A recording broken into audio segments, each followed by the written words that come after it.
In Tir Namo, the land of the living heart, Bridget was singing. Angus the ever-young, and Midyear the red-maned, and Ogma that is called Splendor of the Sun, and the Dagda and other lords of the people of Dana drew near to listen. Bridget sang, "Now comes the hour foretold, a god-gift bringing, a wonder sight. Is it a star new-born and splendid upspringing out of the night? Is it a wave from the fountain of beauty upflinging foam of delight? Is it a glorious immortal bird that is winging hither its flight? It is a wave, high-crested, melodious, triumphant, breaking in light. It is a star, rose-hearted and joyous, a splendor risen from the night. It is a flame from the world of the gods, and love runs before it, a quenchless delight. Let the wave break, let the star rise, let the flame leap ours, if our hearts are wise, to take and keep." Bridget ceased to sing, and there was a silence for a little space in Tir Namo. And then Angus said, "Strange are the words of your song, and strange the music. Swept me down steeps of air, down, down, always further down. Tir Namo was like a dream half remembered. I felt the breath of strange worlds on my face, and always your song grew louder and louder, but you were not singing it. Who was singing it?" "The earth was singing it." "The earth," said the Dagda. "Is not the earth in the pit of chaos? Who has ever looked into that pit or stayed to listen where there is neither silence nor song? O shepherd of the star flocks, I have stayed to listen. I have shuddered in the darkness that is round the earth. I have seen the black hissing waters and the monsters that devour each other. I have looked into the groping, writhing adder pit of hell." The light that pulsed about the Danaan lords grew troubled at the thought of that pit, and they cried out, "Tell us no more about the earth, O flame of the two eternities, and let the thought of it slip from yourself as a dream slips from the memory. "O silver branches that no sorrow has shaken," said Bridget, "hear one thing more. The earth wails all night because it has dreamed of beauty." "What dream, O Bridget?" "The earth has dreamed of the white stillness of dawn, of the star that goes before the sunrise, and of music like the music of my song." "O morning star," said Angus, "would I had never heard your song, for now I cannot shake the thought of the earth from me." "Why should you shake the thought from you, Angus the subtle-hearted? You have wrapped yourself in all the colors of the sunlight. Are you not fain to look in the darkness and listen to the thunder of abysmal waves? Are you not fain to make gladness in the abyss?" Angus did not answer. He reached out his hand and gathered a blossom from a branch. He blew upon the blossom and tossed it into the air. It became a wonderful white bird and circled about him, singing. Mid-year the haughty rose and shook out the bright tresses of his hair till he was clothed with radiance as with a golden fleece. "I am fain to look into the darkness," he said. "I am fain to hear the thunder of the abyss." "Then come with me," said Bridget. "I am going to put my name on my mantle around the earth because it has dreamed of beauty." "I will make clear a place for your mantle," said Mid-year. "I will throw fire amongst the monsters." "I will go with you too," said the Dagda, who is called the Green Harper. "And I," said Splendor of the Sun, whose other name is Ogma the Wise. "And I," said Nuada Wilder of the White Light. "And I," said Gobnu the Wondersmith. "We will remake the earth." "Good luck to the adventure," said Angus. "I would go myself if ye had the Sword of Light with you." "We will take the Sword of Light," said Bridget, "and the Cauldron of Plenty, and the Spear of Victory, and the Stone of Destiny with us, for we will build power and wisdom and beauty and lavish-heartedness into the earth." "It is well said," cried all the Shining Ones. "We will take the 4 jewels."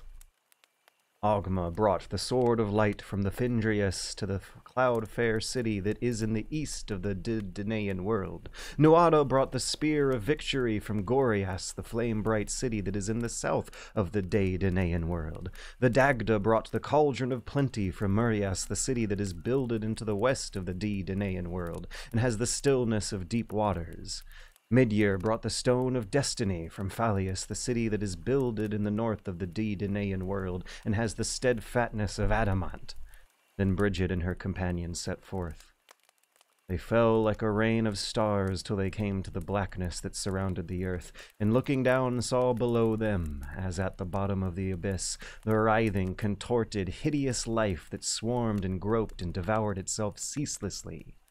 From the seething turmoil of that abyss, all the Shining Ones drew back, save Mid-year. He grasped the fiery spear and descended like a flame.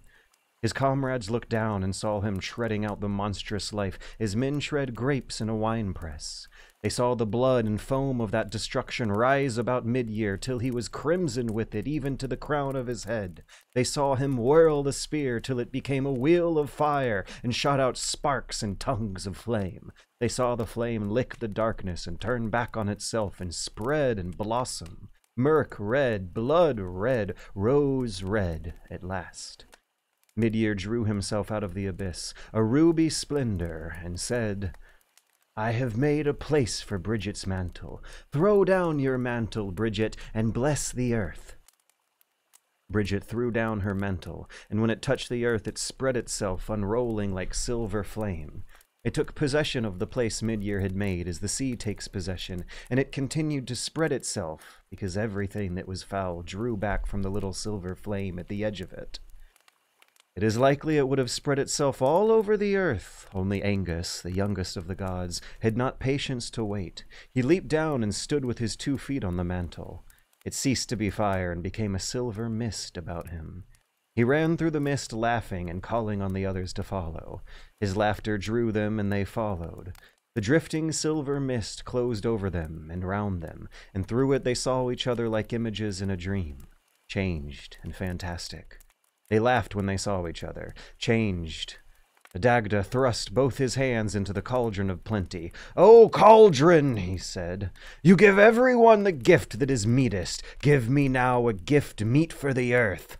He drew forth his hands full of green fire, and he scattered the greenness everywhere as a sower scatters seed. Angus stooped and lifted the greenness of the earth. He scooped hollows in it. He piled it in heaps. He played with it as a child plays with sand, and when it slipped through his fingers, it changed color and shone like stardust, blue and purple and yellow and white and red. Now, while the Dagda sowed emerald fire and Angus played with it, Man-an-wan was aware of the exiled monstrous life that had littered itself and was looking over the edge of Bridget's mantle. He saw the iron eyes of strange creatures jeering in the blackness, and he drew the sword of light from its scabbard and advanced its gleaming edge against that chaos. The strange life fled in hissing spume, but the sea rose to greet the sword in a great foaming, thunderous wave. Man-an-wan swung the sword a second time, and the sea rose again in a wave that was green as chrysolite, murmurous, sweet-sounding, flecked at the edges with amethyst and purple and blue-white foam. And a third time Man-an-wan swung the sword, and the sea rose to greet it in a wave white as crystal, unbroken, continuous, silent as dawn. The slow wave fell back into the sea, and Bridget lifted her mantle like a silver mist. The Danaans saw everything clearly. They saw that they were in an island covered with green grass and full of heights and strange, scooped-out hollows and winding ways.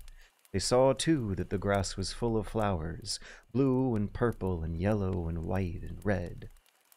"Let us stay here," they said to each other, "and make beautiful things so that the earth may be glad." Bridget took the stone of destiny into her hands. It shone white like a crystal between her hands. "I will lay the stone in this place," she said, "that ye may have empire." She laid the stone on the green grass, and it sank into the earth. A music rose about it as it sank, and suddenly all the scooped-out hollows and deep winding ways were filled with water rivers, of water that leaped and shone, lakes and deep pools of water, trembling into stillness. "It is the laughter of the earth," said Ogma the Wise. Angus dipped his fingers into the water. "I would like to see the blue and silver fishes that swim in Conla's well swimming in here," he said, "and trees growing in this land like those trees with the blossomed branches that grow in the land of the silver fleece." "It is an idle wish, Angus the Young," said Ogma. "The fishes in Conla's well are too bright for these waters, and the blossoms that grow on silver branches would wither here. We must wait and learn the secrets of the earth, and slowly fashion dark, strange trees, and fishes that are not like the fishes in Conla's well." "Yea," said Nuada, "we will fashion other trees, and under their branches shall go hounds that are not like the hounds, felinis and deer that have horns of gold. We will make ourselves the smiths and artificers of the world, and beat the strange life out yonder into other shapes. We will make for ourselves islands to the north of this, and islands to the west, and around them shall go also the 3 waves of Man-an-wan, for we will fashion and refashion these things till there is nothing unbeautiful left in the whole earth." "It is a good work," cried all the Danaans. "We will stay and do it, but Bridget must go to Moimel and Ternamo and Ternaog and Turfafone and all the other worlds, for she is the flame of delight in every one of them." "Yes, I must go," said Bridget. "Oh, Bridget," said Ogma, "before you go, tie a knot of remembrance in the fringe of your mantle, so that you may always remember this place. And tell us, too, by what name we shall call this place." "Ye shall call it the White Island," said Bridget, "and its other name shall be the Island of Destiny, and its other name shall be Ireland." And then Ogma tied a knot of remembrance in the fringe of Bridget's mantle.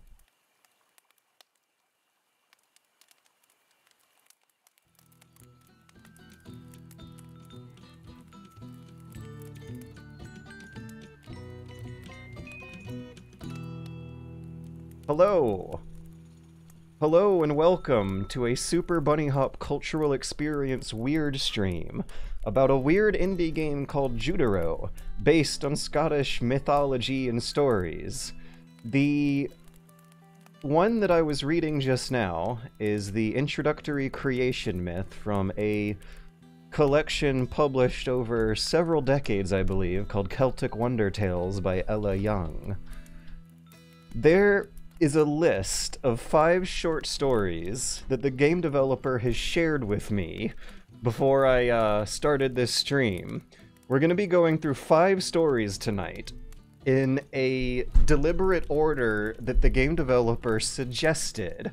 I don't know exactly at what parts I will be pausing the game to go back to story mode, but I am doing this under the assumption that it will kind of be like doing the required readings that are going to ultimately enhance and augment and improve the experience that we're about to go through, and understand a little bit more about the heart and mind of a weird indie developer who definitely wants to share their heart and mind with the rest of the world. This is an entirely handmade, rotoscoped claymation game where even the HUD elements and the text that appears on the game are going to be made out of little clay figurines that the developer, you can see, is constructing on a little set here on the left of the menu.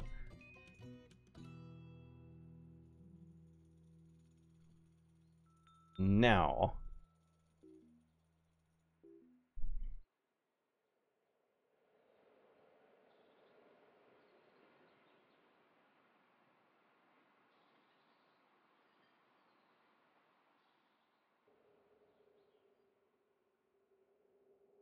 Here,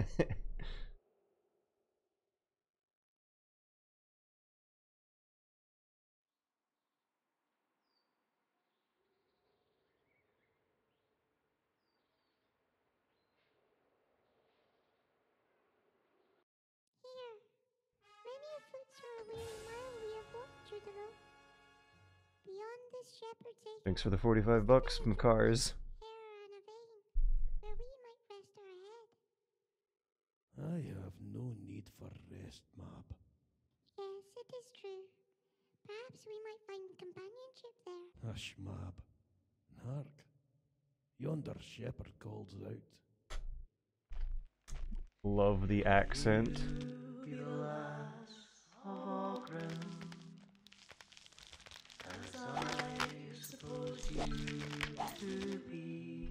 Slapping bushes makes you money.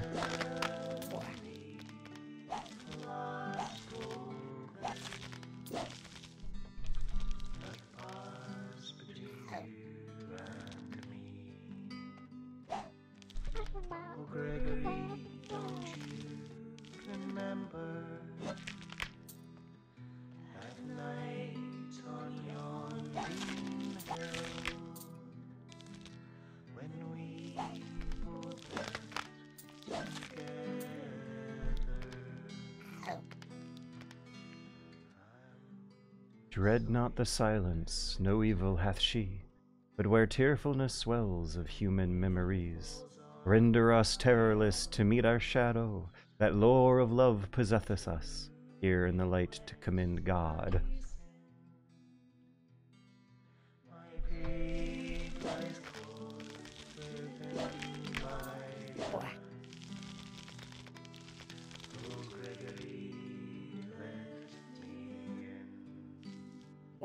Judero, years have passed since your brawn great and your return no too soon. Judero, something bothers my flock. A hideous beast, plump with wickedness. Can you shoo it away from me, Judero? Aye, that I can do. Here, a good deed, Judero. A good deed. Does it count as a Zelda-like further if we have our little, like, cute fairy sidekick floating around behind us?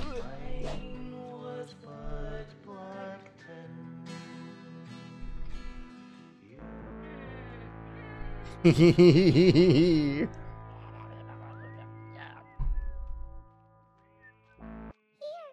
can hit it with the attack button. You can also dash away from it.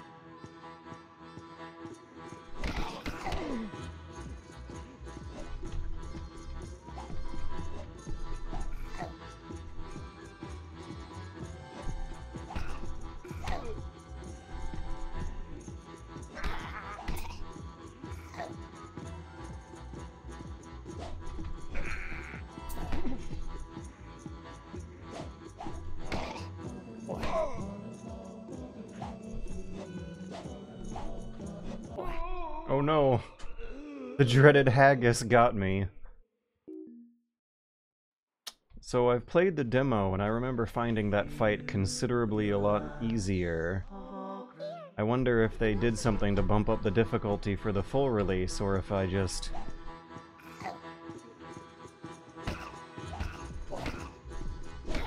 got lucky the first time.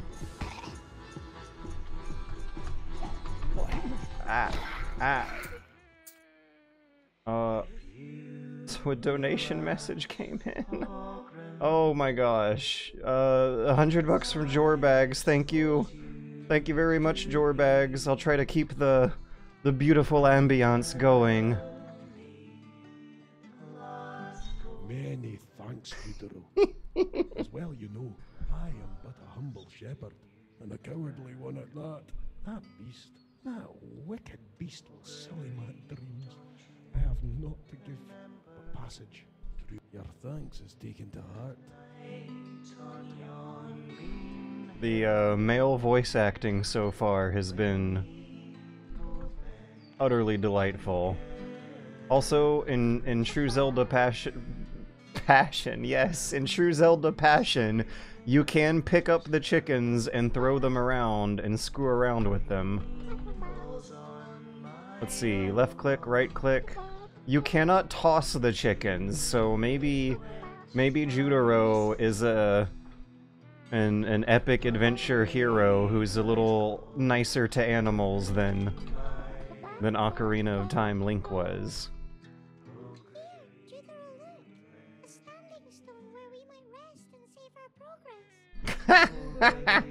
Video game language. I don't think I've ever read the phrase "save our progress" in any of these old mythology poetry readings I've done. So look at the diorama feeling. Like in Ocarina of Time, you're walking into a new zone that has a very paper wall in front of you, implying the imagery of a distant pathway, but it's not really fooling you. It's deliberately looking cute and miniature and right up close to the little paper set of the diorama that it kind of feels like I'm running around here. Oh, Jorbags! Jorbags, who holds many things. Oh, I can sprint! I can sprint if I hold down shift. Woo! Look at how funny the sprint animation is, too.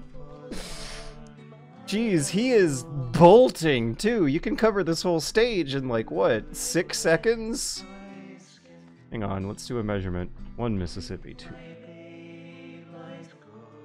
6 Mississippis. 7 seconds. Yeah.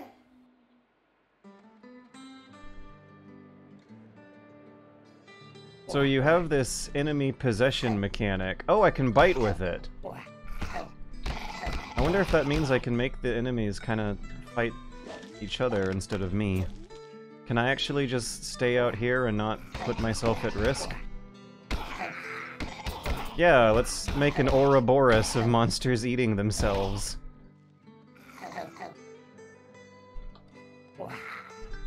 Oh, can't get too close.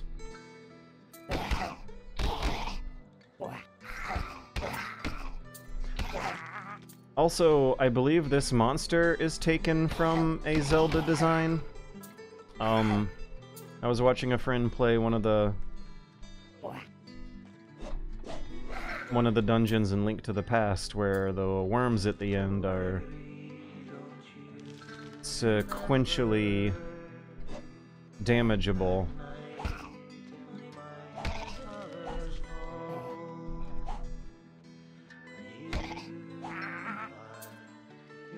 Oh, I do. I almost forgot my mana. I forgot. I do have mana. So, I can't exploit that magic possession spell too much.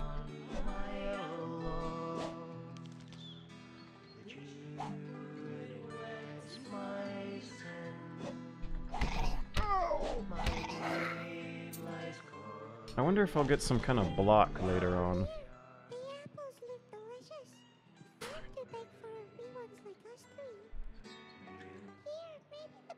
Silly beasties can eat apples. We did it!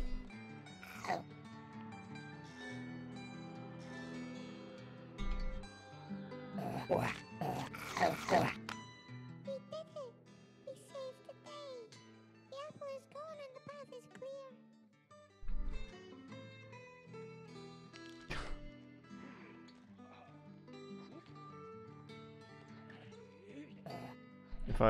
If I leave the monster's aggro zone, will it just go back to eating apples?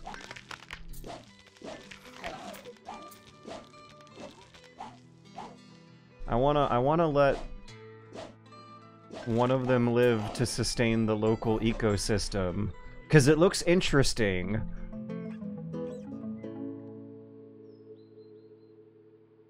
Okay.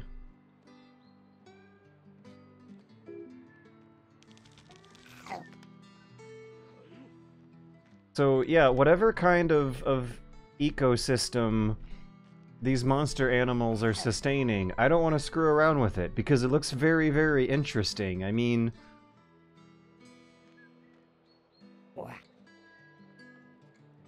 there should be more than one of these creatures existing in the world. They're not that big of a problem.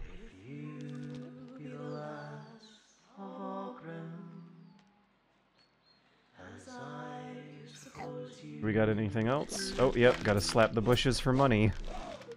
Also, are these actual miniature bushes? They look like they kinda have that spongy texture going on that I remember from my nerdy miniature days.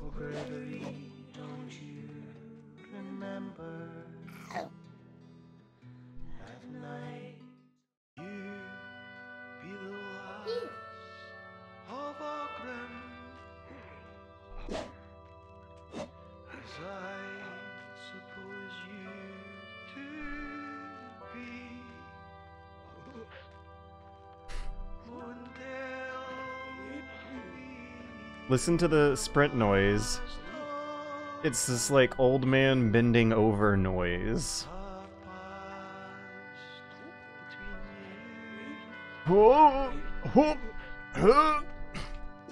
Not your average video game male hero exerting himself sprint noise. Mab, Here is where we part. and so our paths entwined shall disentangle. And you of this day, Mab. Mab, I dread it. Don't say it, Judero. There's nothing to be gained from being shy of goodbyes. Ours was a bond most handsome. We ought not to dismiss that. Even though I leave, I will ever be in your service. How can I forget the horrors of that donkey skin curse? Donkey skin curse? You've burned So they're hinting at some kind of very deep history between these characters. And so, we part. Goodbye, Judero. Mab, goodbye. May your path Lie in lines. lines.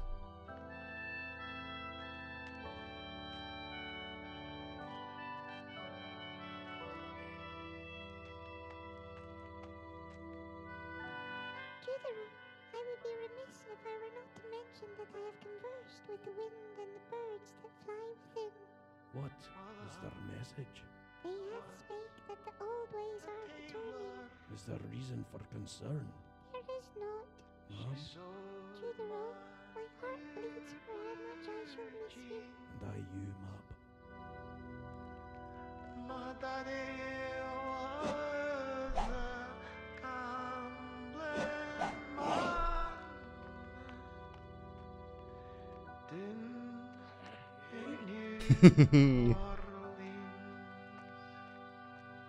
So there is, for the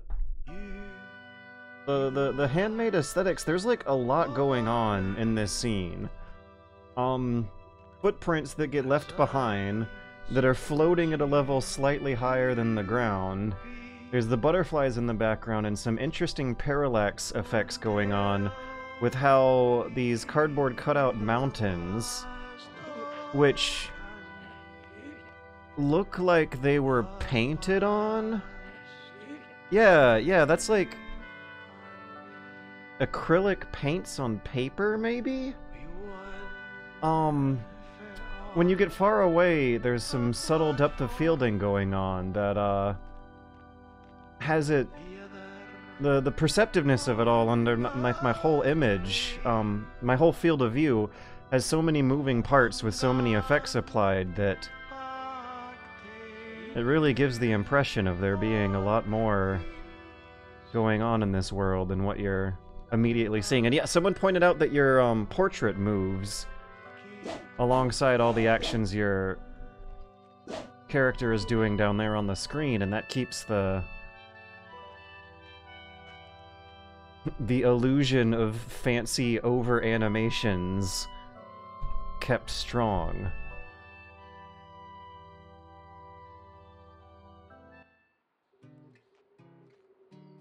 Oh, and then there's some interesting things going on with shadows too, it looks like. Yeah. Okay, so Judero is a two-dimensional sprite.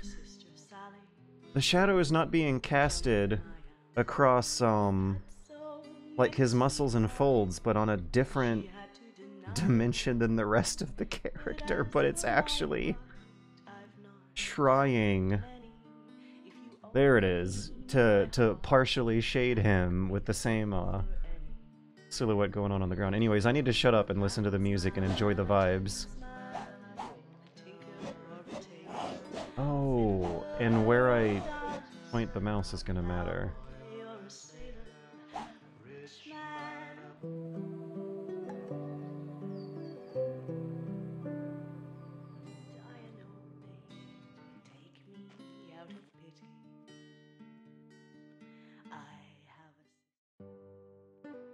Huh. We're colored pencil now? No. We're pencil or pen line work with the same kind of painting that was used on the hills outside. An enchanted etching of a bird god from the other world. As it flies, its plumage molts and reveals a beautiful youth. Judero. Left only exists in its relation to right. Without left, right ceases to be, as up is to down, as in to out, as objective is to subjective. But the essence of these opposites change. Their dimensions expand, their relationships alter. In the darkest space, there is no up. If we go right enough, we meet left. And even the most basic concepts become hard to grasp. Nature is never just nature. It is always nature in the company of us. There is nothing we can say that is devoid of us. We are always merely reporting. Judero. The knowing self is not a barrier to knowledge. Knower, nature, and knowledge dance together in these images, visible traces of the world made intelligible. You may find yourself observing this dance. Oh, Judero.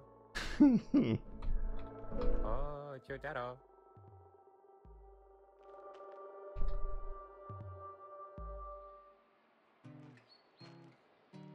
So we got a guy named Nomi who lives inside... Oh yeah, someone mentioned Marker?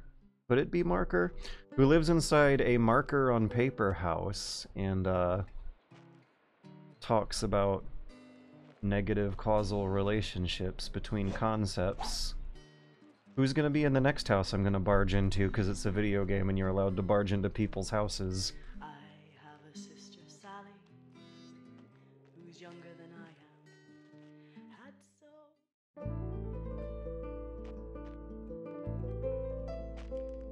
You'll have had your tea. You'll have had your...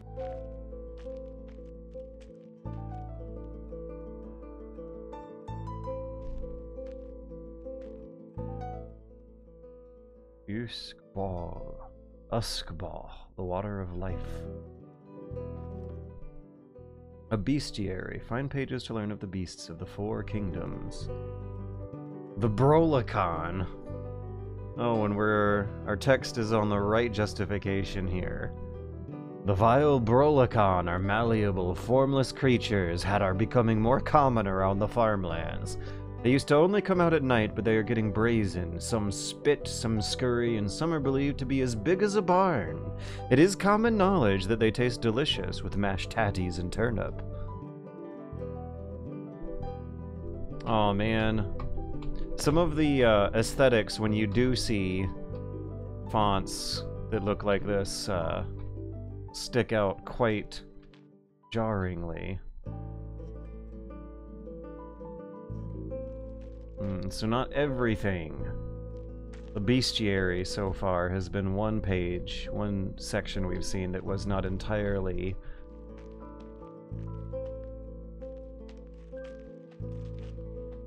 hand sketched. Our baby has been taken, and I'm certain it was the beast Evelyn that took her. Your baby? It was left orphaned at our door one fateful evening. The sister and I took him in. The sister says he even has a passing resemblance to me.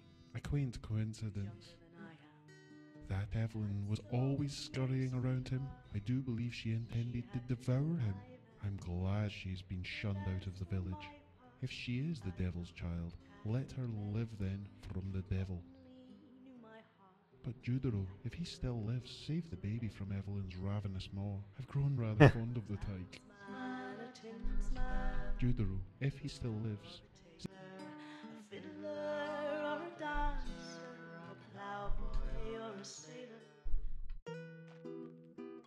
Oh, we have a photo person? Judero. Or it could be traced from a photo. The garments of the soul and their burdens laid down. I can tell you of the occult that haunts this land. I ask ye, be moth or be moon? Moth or moon, guys. We're gonna have a Twitch vote on this one.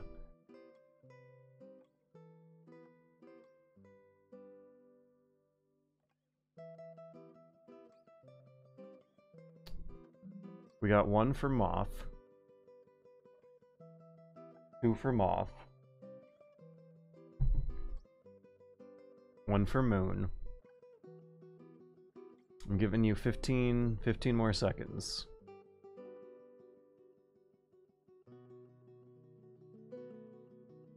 Moth is at 3 now. We're Moth. We're going for Moth.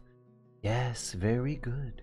You wish to know of the witch? In spring's darkness was her lot, that most lonely of awakenings.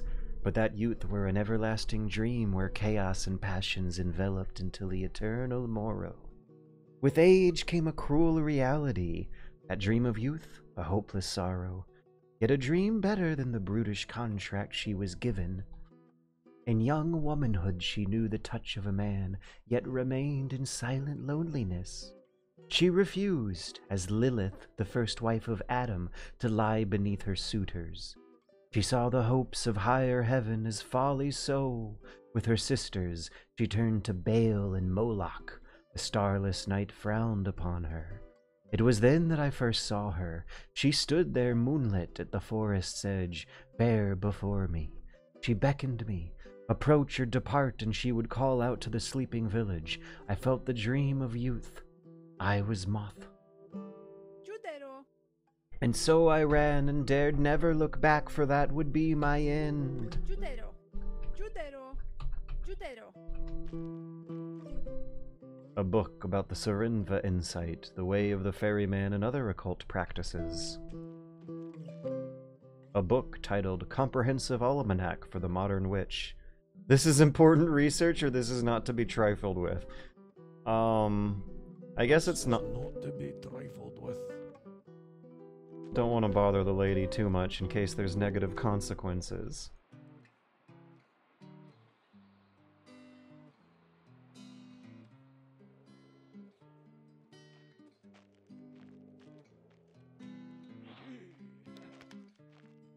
I have a sister, Sally, who's younger than I am. Maybe there will be other villages if there's a fast travel system. I'd ask her, I danced to her, she's sitting there and I ask, pale as the milk she was, ask, have you yet lain with a man? No, mother, then for what is this demeanour? You bring with you burdens. No, Mother, Evelyn, I try. You cannot say I do not try. Perhaps a companion is what you need. I knock at the door. That's them. Who, Evelyn? I have to go. And in haste she was off. Could you seek her out, Judero? She needs her mother. Aye, that I can do. who's ugly and misshapen. Our baby has been taken, and I'm certain it was the beast Evelyn that Your It was left orphaned at our door one fateful evening. The sister and I took him in. A quaint coincidence. That Evelyn was. I'm glad. If she is the. But Judero, if he still lives, save the baby from. And I'd marry an orphan. When she was a child, I could hold her back. She grew stronger. Her appetite became insatiable. Boot leather, eggshells, she would eat. Look at how Judero's staff is casting a shadow on Evelyn's mother. How is the shadow system working here?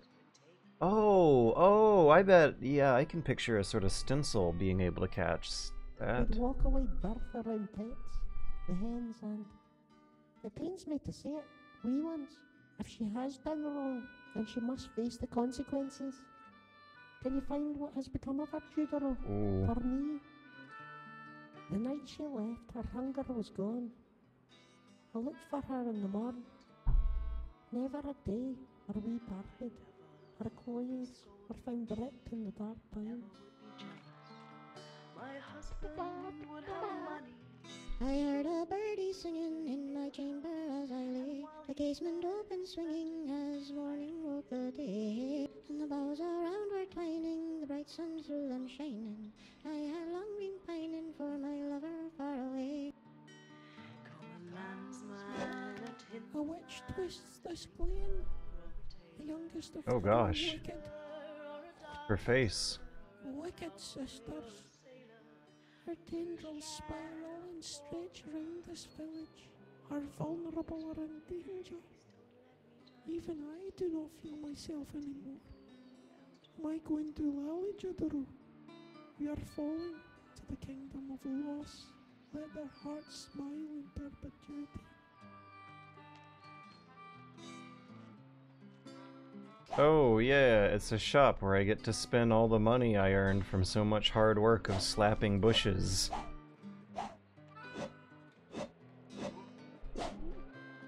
The flowers grow while I bring me down.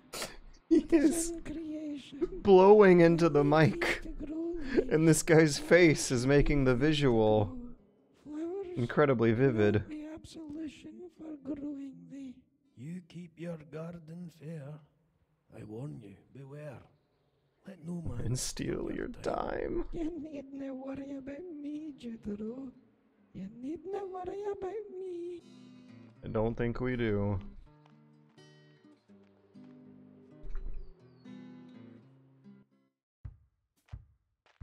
Joy by love. Yum, yum. Judero, is that you? Oh my. Welcome. Every time I see someone's face in this game, I have to, like, brace myself. Brace for the face. Tornado attack. Oh, is that the...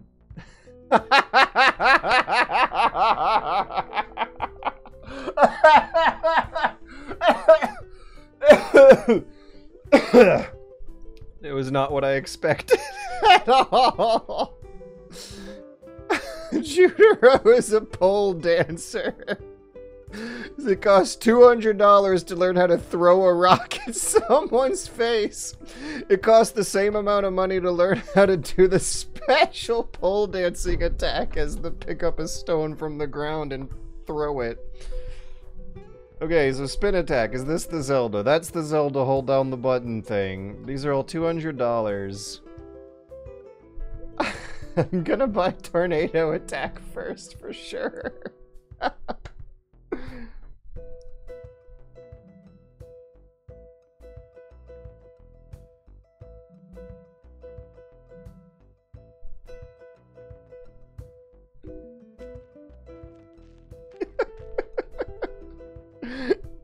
So when I have $200, I'm gonna buy the special pole attack.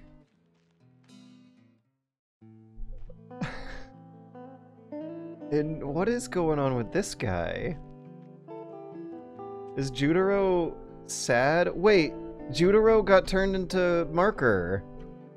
Oh! Oh! Oh! Interiors are the marker on paper dimension, and exteriors are the claymation miniature equipment dimension. Everyone looks terrifying when you're outside. When you're inside, everyone looks kind of confusing. Judero. They lived in this village twin brothers, Gregor and Calvin McKinley. Gregor was as sensitive as a true love, Calvin as blunt as a boulder. They worked well together, they solved the other's unsolves. That was until their mother died. At the funeral, Gregor changed a resentment, grew in him, frustrated by his fate. Calvin too changed. Fear became him. Their behavior meant that they had to leave the village. They were prone to outbursts. Look at... So his face doesn't look like Marker at this point. It looks kind of like an elaborately careful MS Paint drawing that would be a gag in a cartoon. His face looks like some good classic cartooning is happening now. Gregor would scream through the night at his brother, and Calvin would scare the faint of heart by hopelessly begging them for life advice and telling them unnerving statements like that he died above the thunder and that his prayers are in boar grunts. Judero, do you know of these brothers McKinley? I'm concerned they've lost their way in the world. Judero. They now stay on the Cranog. Some believe they have made an unholy deal to find peace in life. Okay, so I gotta find the baby that Evelyn kidnapped, because she's either a cannibalistic monster, or a lonely old crone, or a lonely young crone.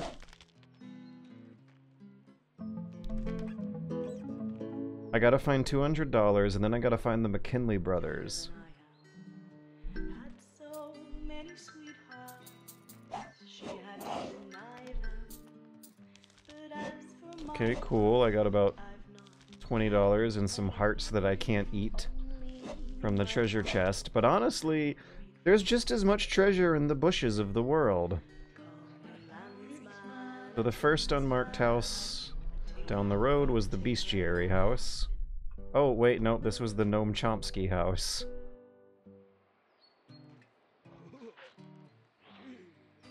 The second house must be the bestiary. Yes. Okay, so now we can, from this angle, get a good look. I didn't even notice it before.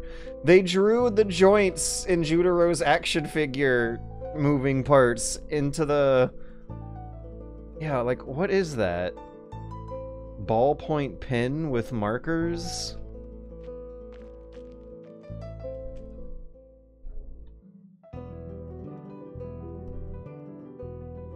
Something. Spitting Brawlicon? Brawlicon seemed like a larval form of some grave malevolence. Some spit evil in bursts of 3. People fear that they can shift their form or even become like vapor. They grunt and groan and sometimes say the only words they know. Thyself and myself. Huh. Thyself and myself. From a little ball with the face on it. You'll have had your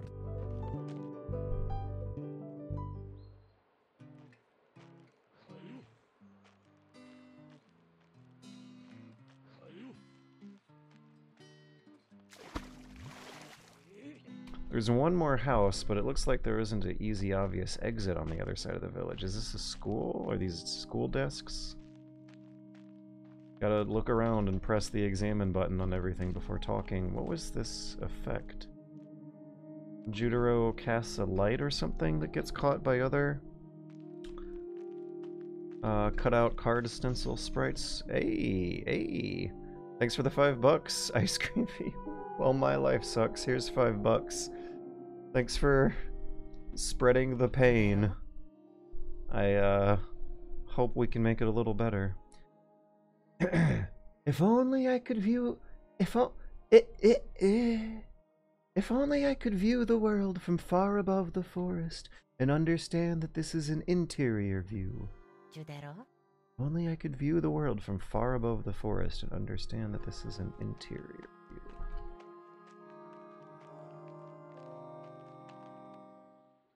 So the nun in the schoolhouse has some knowledge, but not an experience or an awareness of a higher ethereal plane of existence. I have a sister, Sally, who's younger than I am. Can't walk through the water. So many sweethearts. Oh, the bridge. I should take the bridge. Twigs. Can I interact with the fishes? Hello, hello. Can I possess the fishes? Okay, let's save the game and cross the bridge. Look at how cool that time of day effect looks!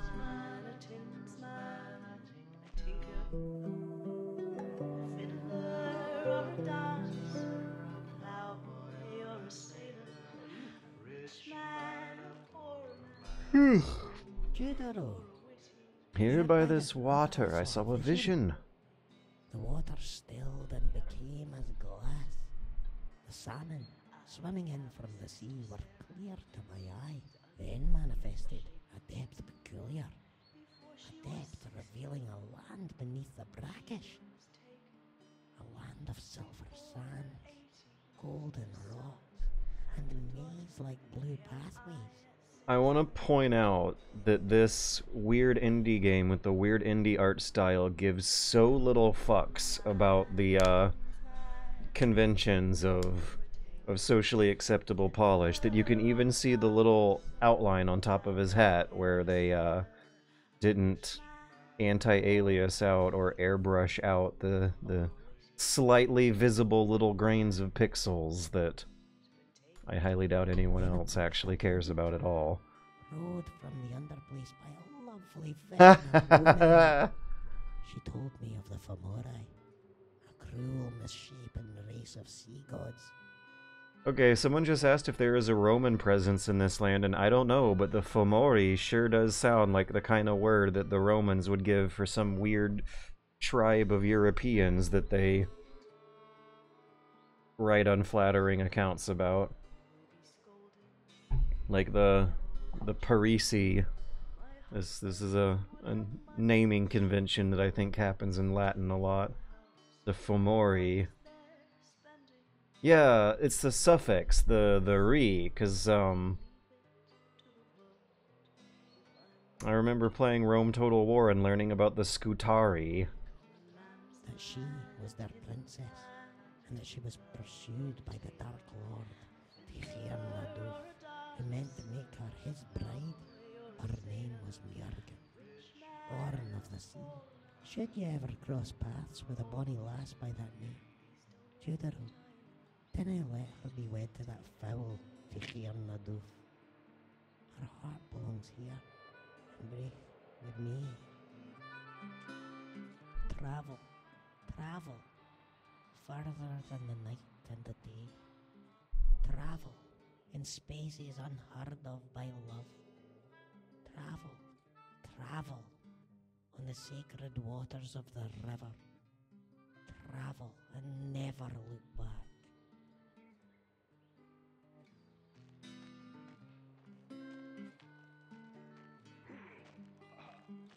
Got an invisible wall to the upper right.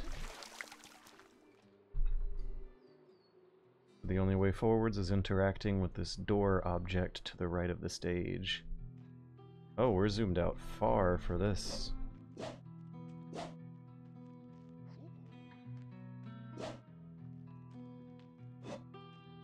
Oh, another worm creature guy.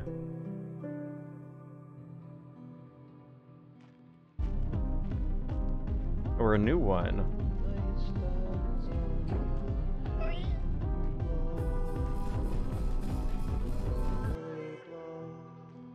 You could see the fingerprint on its face piece.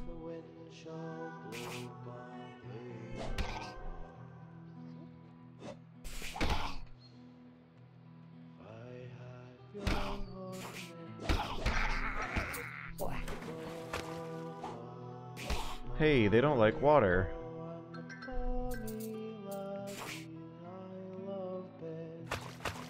Yeah! Yeah! Yeah! Oh, I'm gonna have $200 in no time.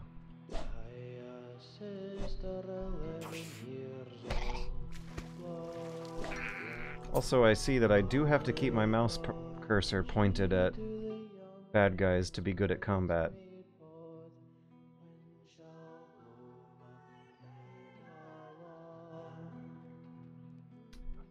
Okay, I don't know if you have a ice cream V, don't infect. I love the style of game. Here's me panhandling for you to play Hylix.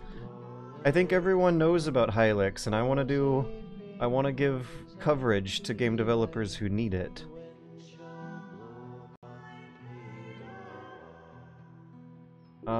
I wanted to go to keyboard controls, dash magic, capture spawn.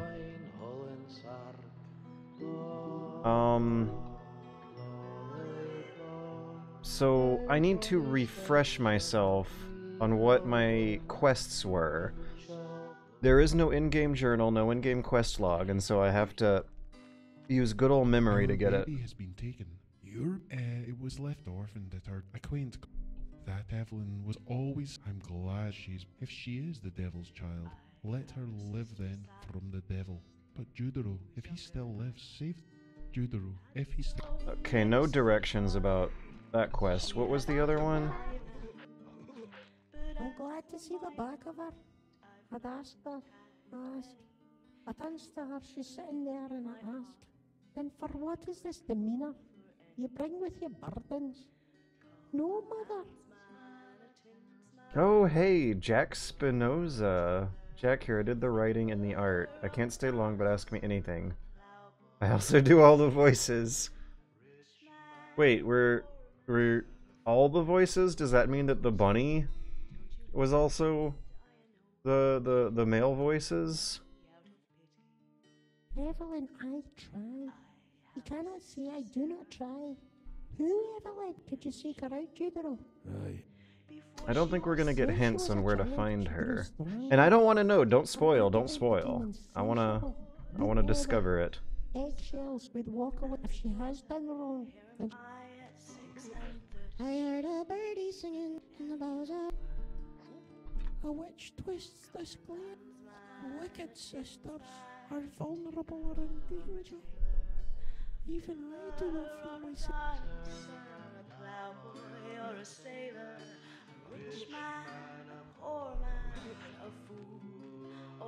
Where was the guy who told me to go find the two Judero, if he brothers? still lives, save the baby.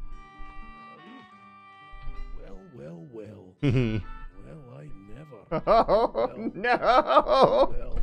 well. Okay, maybe I swear I thought I remembered a guy who wanted me to go on a quest to say hi to two brothers in another village. It wasn't her. Oh my god, I loved the well puns. I loved the well puns so much. Judero. Here, yeah, Gregor and Calvin McKinley.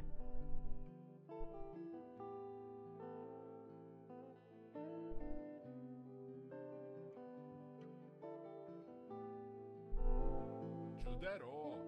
The Cranog. Judero.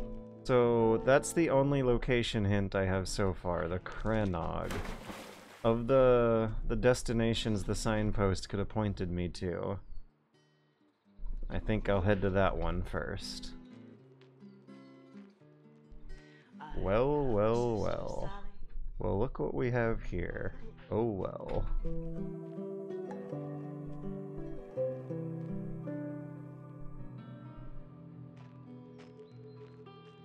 Ah, it's back. Wait, does that mean I can farm it for money by luring it into the water?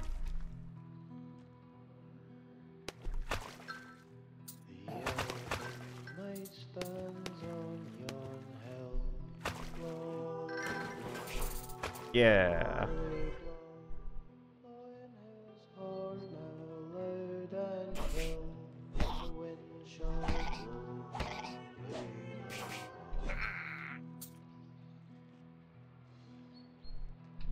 brars, Gregor and Calvin McKinley, live north of here on the Cranach. The briars have been growing wilder as their tempers swell. The brars, Gregor and Calvin McKinley, live north of here.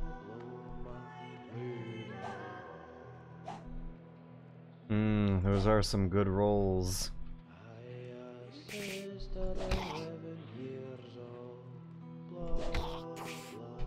It just sounds like... Oh, this actually is a good question, right? All the R rolling going on, is it coming naturally, or do you just really, really love to roll your R's? Is this what normal speaking in a Scottish accent sounds like? Or was it embellished? What is this camera angle we got here? Castle in the distance? Made out of cute little paper dioramas. It's so adorable.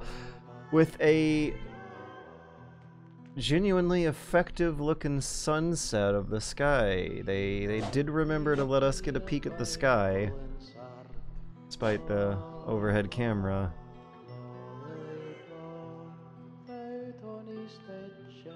We roll our R's, but I ham it up for some characters. Ooh. What do they do? What are these? I gotta like squint and take a look at them. Are they like frogs? Or something else?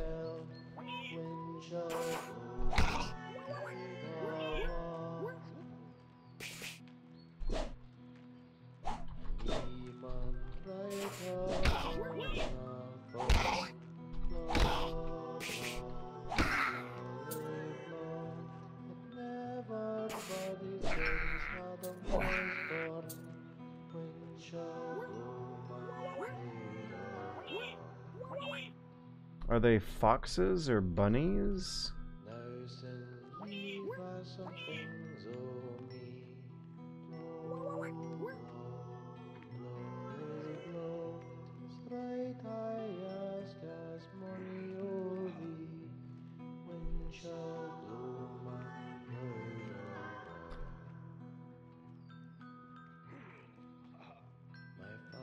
Am I hearing something? Or myself?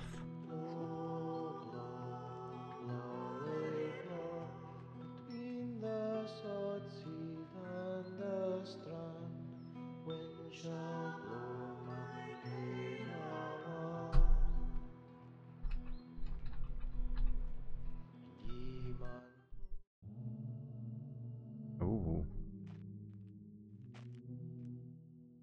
Brother Gregor's diary. Very private. Chuff off. Let's not. Brother Calvin's diary. Oh, these are the estranged brothers who got kicked out of the village and might have made a bargain with a malevolent entity. I wonder if violating their privacy will be necessary for the...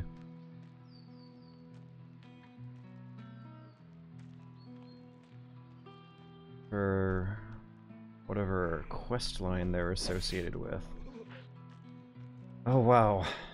So Jack Spinoza just said, the music in this scene is an ancient song, probably the oldest in the game from around 1600. Farm the caterpillar, okay. Oh, how wonderful. The caterpillar practically farmed itself. I almost have enough money to go to stripper school and learn how to pole dance.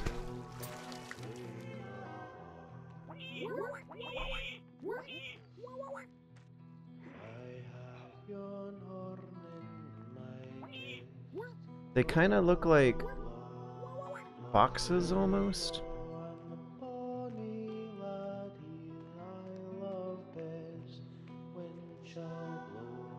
Anywho, if I don't immediately see information on how to progress the quest related to the two brothers in the next area, I will crack open their diaries and violate their privacy.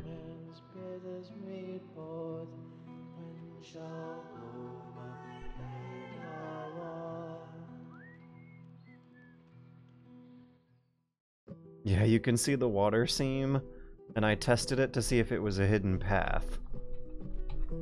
My immersion was not broke.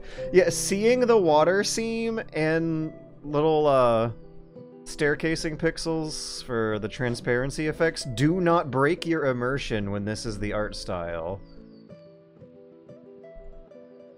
What is going on here?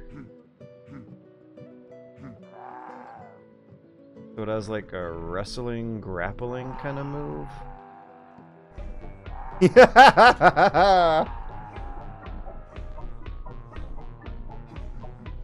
Habby Trot.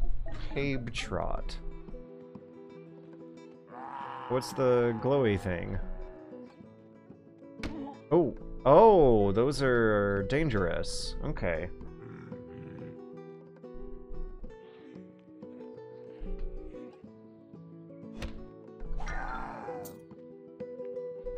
Okay. Oh.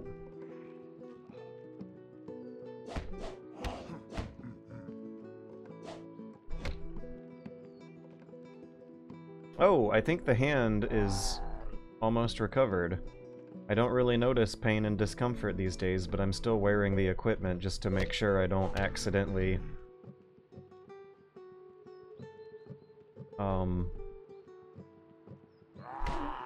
stress the part that I shouldn't be stressing. Sorry, my intense concentration on the intense combat of Judero required me to hold that thought for a few seconds. Okay, what have we got in here?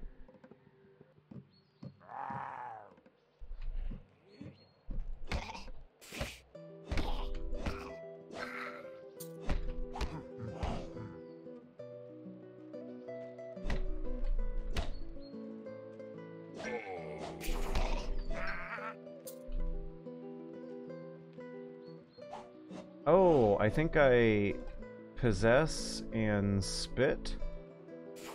Yeah. The friendly fire going on is going to be very interesting.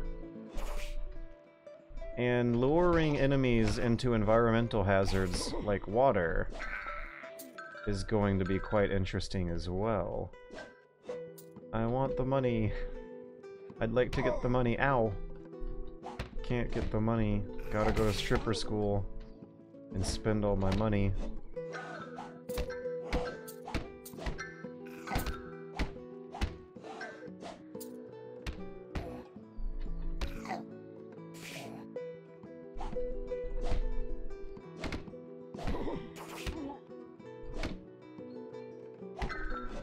So I have to let one of the enemies live,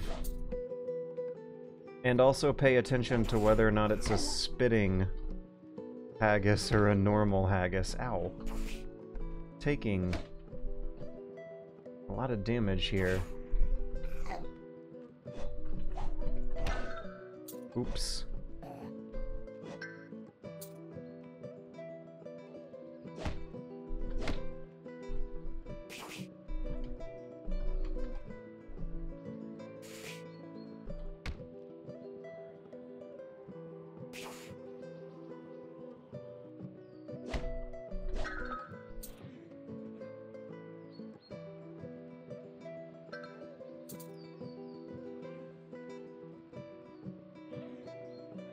The spitting haggis is also wearing a mask, and you gotta bash the mask off after a few hits.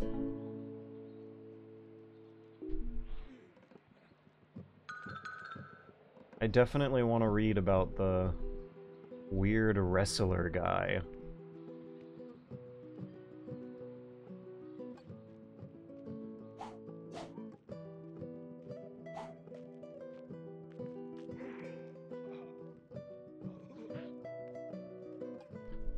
Anything here that I missed? Don't think so. What's the weird head statues about? I don't know. They're not interactive.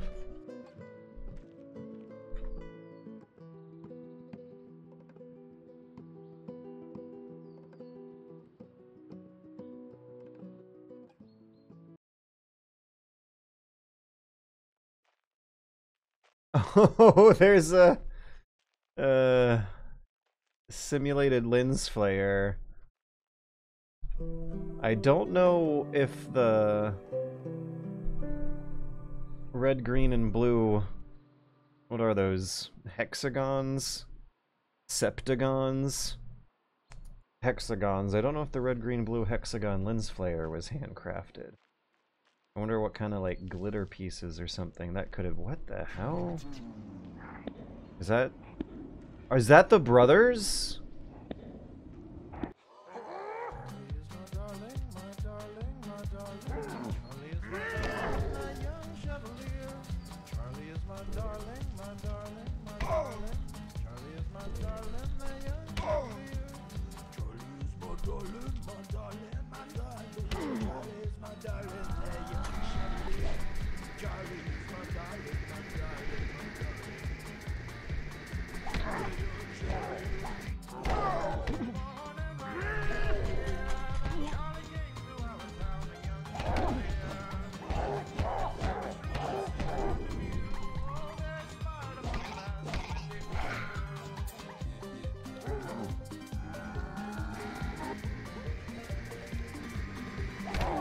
I think the song is about the brothers.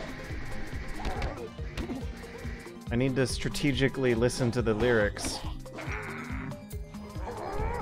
And I get heals. I think that's how I'm supposed to endure this, ring attack. Is there any way to avoid this? I'm running low.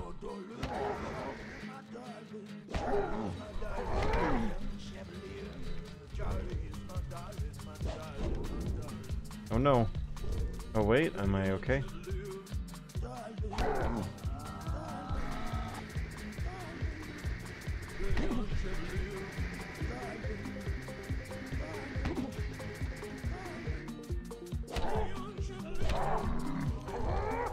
Uh-oh. Am I screwed? Oh, the dash does have iframes. And it took me this long to figure that out. Okay, well, at least I know for next time that that's how you... Gone but not forgotten. That's how you can avoid the damage of the rings. Loop. Okay, yeah, it's gonna be way easier this time. What was their names? It was like the McKinney brothers, but I don't remember the individual names. Oh.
Yeah.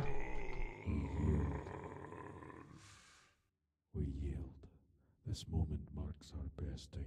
We have spited the village below for too long. They may begrudge us, but we made this war of ours. As we submit to you, we shall in turn submit to our better selves and venture into a brighter day. If only you could see the glen as we see it, then you might understand that frustration was our want, and from it an evil born.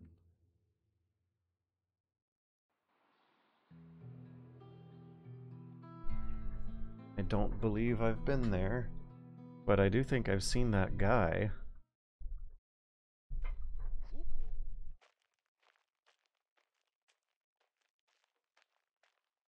Karstensen is super correct. I have to go read their journals now. It's fair game. That's how it works.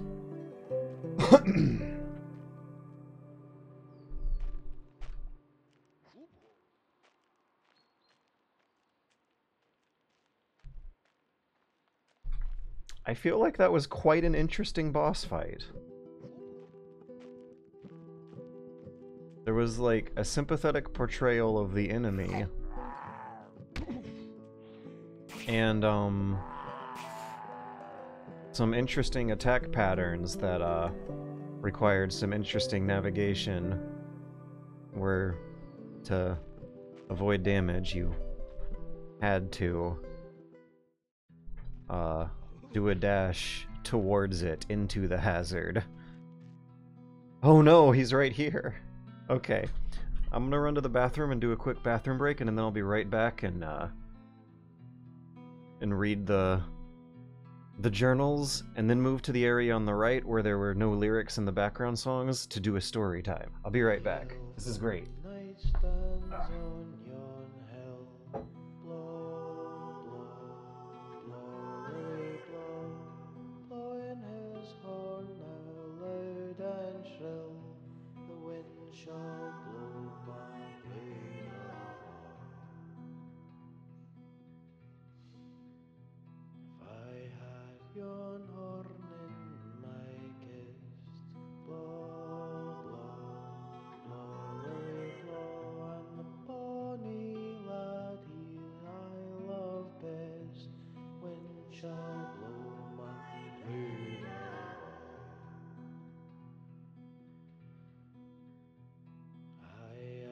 Sister 11 years old, blow, blow, blow, Lily blow, and she to the young man's bed as me both, when shall woman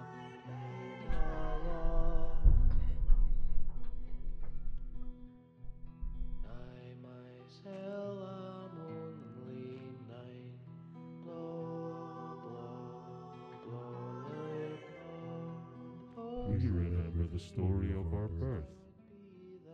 Neither of them are named Charlie, so the song was about something else. Okay, another aggressively unconventional thing this game is doing is having lyrics in the background audio. And it's still so weird how after just a few minutes of it you end up getting used to it. That is going against conventional logic as well, where the idea is that lyrics in the background music start to sound grating after a few repetitions, and also can break the player's concentration on whatever they're trying to pay attention to. But during that boss fight, I was trying to pay attention to the music. Ah! Trick Discovery, thanks for the 25 bucks so much. This has been a really good day for donations. This is wonderful. Tell us about Scotland again, George. In a minute, in a minute. I want to read... Fish, which a man has returned to the water twice. I want to learn about the brothers first, and then we'll learn about Scotland. When caught the third time, tells the man to cut him up and give the parts to his wife. Oh, it's going through left and right ears asynchronously. Their voices were falling out of sync for a few of those words. Each of these then bore twins. We remember the story of our birth. For them bills, Daddy George, thank you for the 10 bucks, Bill Politiet. A magical fish, which a man has returned to the water twice. When caught the third time, tells the man to cut him up and give the parts to his wife, his dog, his mare, and cat. Each of these then bore twins. We remember a magic when each of... Okay. So a magical fish impregnated the people who and animals who ate it with twins. Who should we do first? Calvin? Wait, or Gregor? I don't know. They're right there. Earlier it seemed like there was a little more safety to reading their diaries. But if I do it right now while he's right in front of the house, or they are right in front of the house, will they hurt me? I don't know, but my curiosity is just way too strong. Which one is which? We remember the story of our birth. Gregor and Calvin. Let's see if we're going from left to right. A magical point called Okay.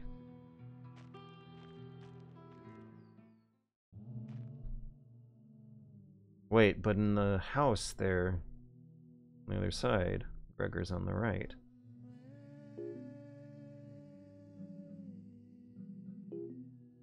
Sally Robertson is such a twit. She says she's moving to live in a castle, but I know that she actually smells of poo. She showed Tracy Benson that love note I gave her, and now she runs away from us.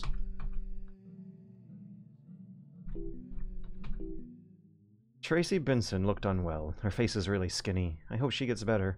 Calvin thinks she deserves it because she's a nasty grumbling, but I think it's sad. Sally Robinson still hasn't written back. It's been 15 months. Okay, so one of them was stalking a girl, it sounds like. Calvin is really getting on my nerves. He's constantly breathing down my neck, and he doesn't like that we dress in the entrails of our victims. So one of them's stalking a girl and apparently disembowels victims. Day, I put on my black mask. I need to ascertain what makes me an individual at the same time as accepting my lot as being beyond the individual. People think I'm the evil one. The truth is, we've both been turned away from the good path. We stole the pig together, but I was against dressing in the awful. The entrails? I hope it was the pigs and no one more important. I smooched Sally Robertson behind the pigeon coop. It was the greatest moment of my life. I think Tracy saw it, so I have a witness if you think I'm telling tales. Gregor would kill me if he found out. Okay, so Gregor was stalking a girl who his brother ends up smooching. Meanwhile, his brother is abusing animals that Gregor is apparently delighting in. And he doesn't like that we dress in the entrails of our victims. So they're like both screwed up.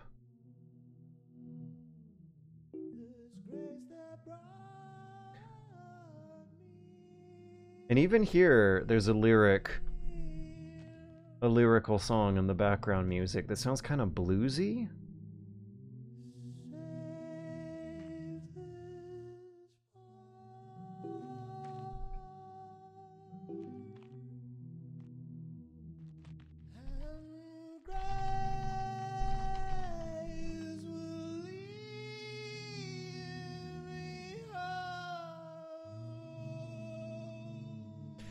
I'm trying to listen for any clues in the lyrics that might have something to do with the game or the world building.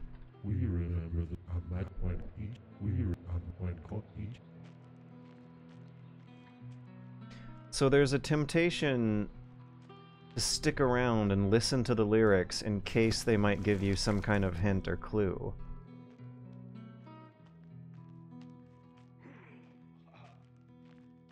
The elfin knight stands on yon hill. Blow, blow, blow, lily blow, blowing his horn now loud and shrill. The wind shall blow my blade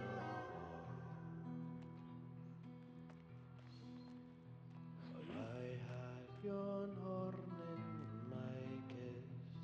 Blow, blow, lily blow, and the bonny lad I love best. Wind shall blow my blade I don't think there's any clues, but having to like slow down and actually pay attention to the lyrics that just kind of hit you automatically in the background as atmosphere before you slow down is definitely an interesting and different experience.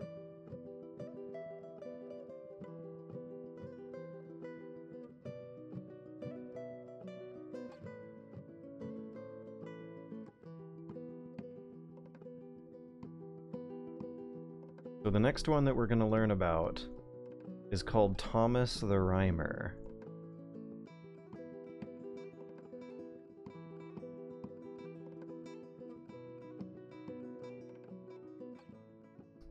The developer recommended that I hit this story up as number 2. They said that there would be some good ambience around a area with water to read it in, but the background music had probably a bit too much lyrics to be able to smoothly fold into like I could do with this one.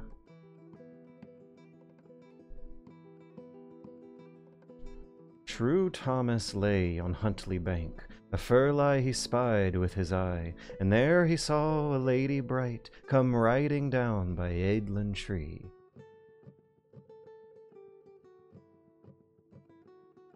Her shirt was of the grass-green silk, her mantle of the velvet fine, and ilka tit of her horse's mane hang 50 silver bells and 9. True Thomas, he pulled off his cap, and louted low down to his knee. All hail thy mighty Queen of Heaven, for thy peer on earth I never did see. Oh no, Thomas, she said, that name does not belong to me. I am but the Queen of fair Elfland, that am hither come to visit thee. Harp and carp, Thomas, she said, harp and carp along with me, and if ye dare to kiss my lips, sure of your body I will be. Betide me well, betide me woe, that weird shall never daunten me, sin he has kissed her rosy lips, all underneath the Eildon tree. Now ye maun go with me, she said, true Thomas, ye maun go with me, and ye maun serve me 7 years, through wail or woe as may chance to be. She mounted on her milk-white steed, she's ta'en true Thomas up behind, and I, when her bridle rung, the steed flew swifter than the wind. Oh, they rade on, and farther on, the steed gaed swifter than the wind, until they reached a desert wide, and loving land was left behind. Light down now, true Thomas, and lean your head upon my knee. Abide and rest a little space, and I will show you furlies 3. Oh, see ye not that narrow road, so thick beset with thorns and briars? That is the path of righteousness, though after it but few inquires. And see not ye that braid road that lies across that lily lavine? That is the path to wickedness, though some call it the road to heaven. And see ye not that bonny road that winds about the ferny brae? That is the road to fair Elfland, where thou and I this night might gae.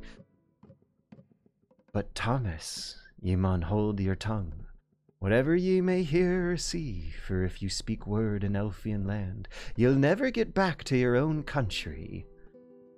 Oh, they rade on and farther on, and they waded thou rivers abone the knee, and they saw neither sun nor moon, but they heard the roaring of the sea. It was mirk night, and there was nae stern light, and they waded through the red bluid to the knee. For aye the bluid that shed on earth rins through the springs of that country. And syne they came into a garden green, and she put an apple frae the tree. Take this for thy wages, true Thomas, it will give thee the tongue that can never lie. My tongue is mine ain, true Thomas said, a goodly gift ye was gied to me. I never did doubt but buy nor sell at fair or tryst where I may be. I doubt neither speak to prince or peer, nor ask of grace from fair lady. Now hold thy peace, the lady said, for as I say, so must it be.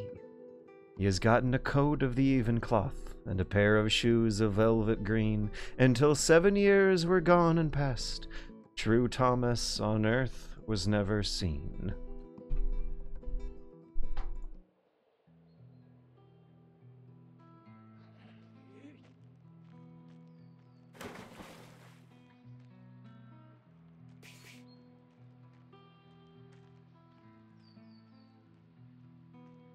So he had an encounter with a magical woman who confronted him with the choice between 3 pathways that I think are supposed to represent heaven, hell, and the fun of paganism in comparison. I might need to take another look at the last few lines to remember which one of the paths he took, or if he didn't take either one. I don't think I quite retained the conclusion of how the story goes.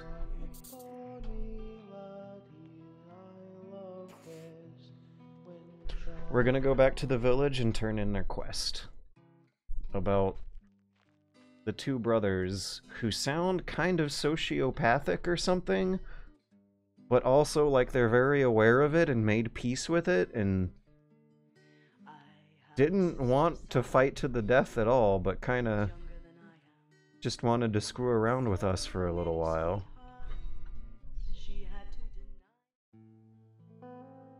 Judero.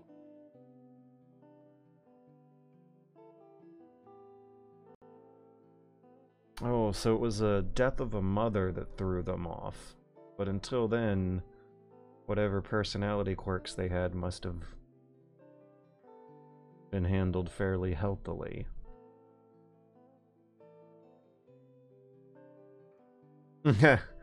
Calvin would scare the faint of heart by hopelessly begging them for life advice, that he died above the thunder and that his prayers are in boar grunts.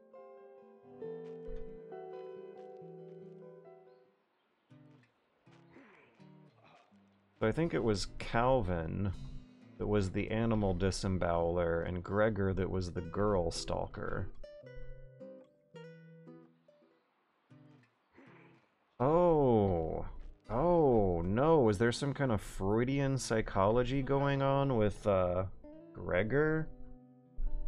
Gregor was as sensitive as a true love, Calvin as blunt as a boulder. They worked well together until their mother died.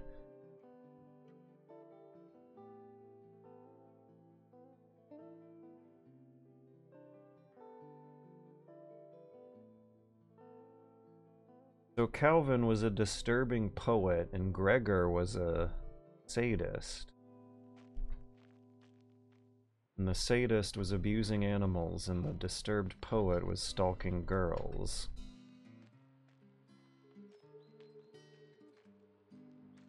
And they're... for what they look like, and how the characters are described... Hang on, let's go... Wait, no, actually, that was great background music for figuring out the characterization.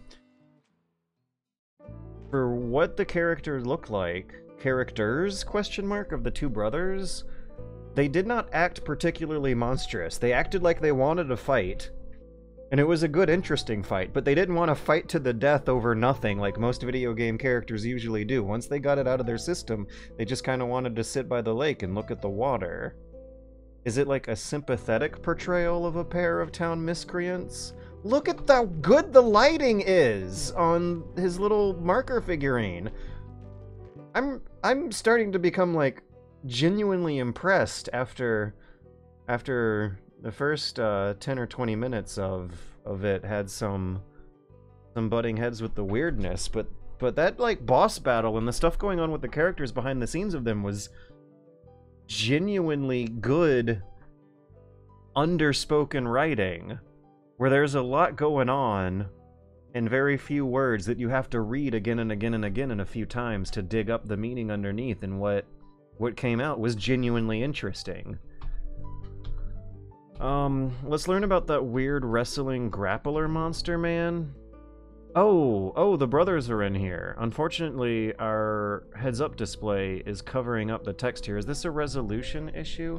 I shouldn't bother changing the resolution. I know what their names are. It's Gregor and Calvin McKinley. They would take servants upon a time. A foolish young prince took a liking to Calvin and Gregor's master maid, and so went into their servitude. They found him see he's beloved unless he collect their taxes, an impossible task, as those he had duty-bound lived past the harbor of this plain. Fearing treachery, the foolish young prince snuck away with the master-maid in the dead of night, leaving Gregor and Calvin McKinley's taxes uncollected.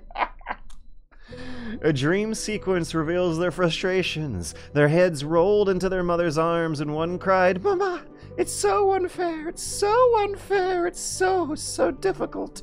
And mother responds, "I know, my dears, I know." Okay, hang on. There's a new imperative I am now feeling to, reread their description of their birth. It's the Dark Souls lore design, where you're reading these descriptions over and over and over again, and cross-referencing that against memories of how they were fighting and what the boss arena looked like to piece together the backstory here.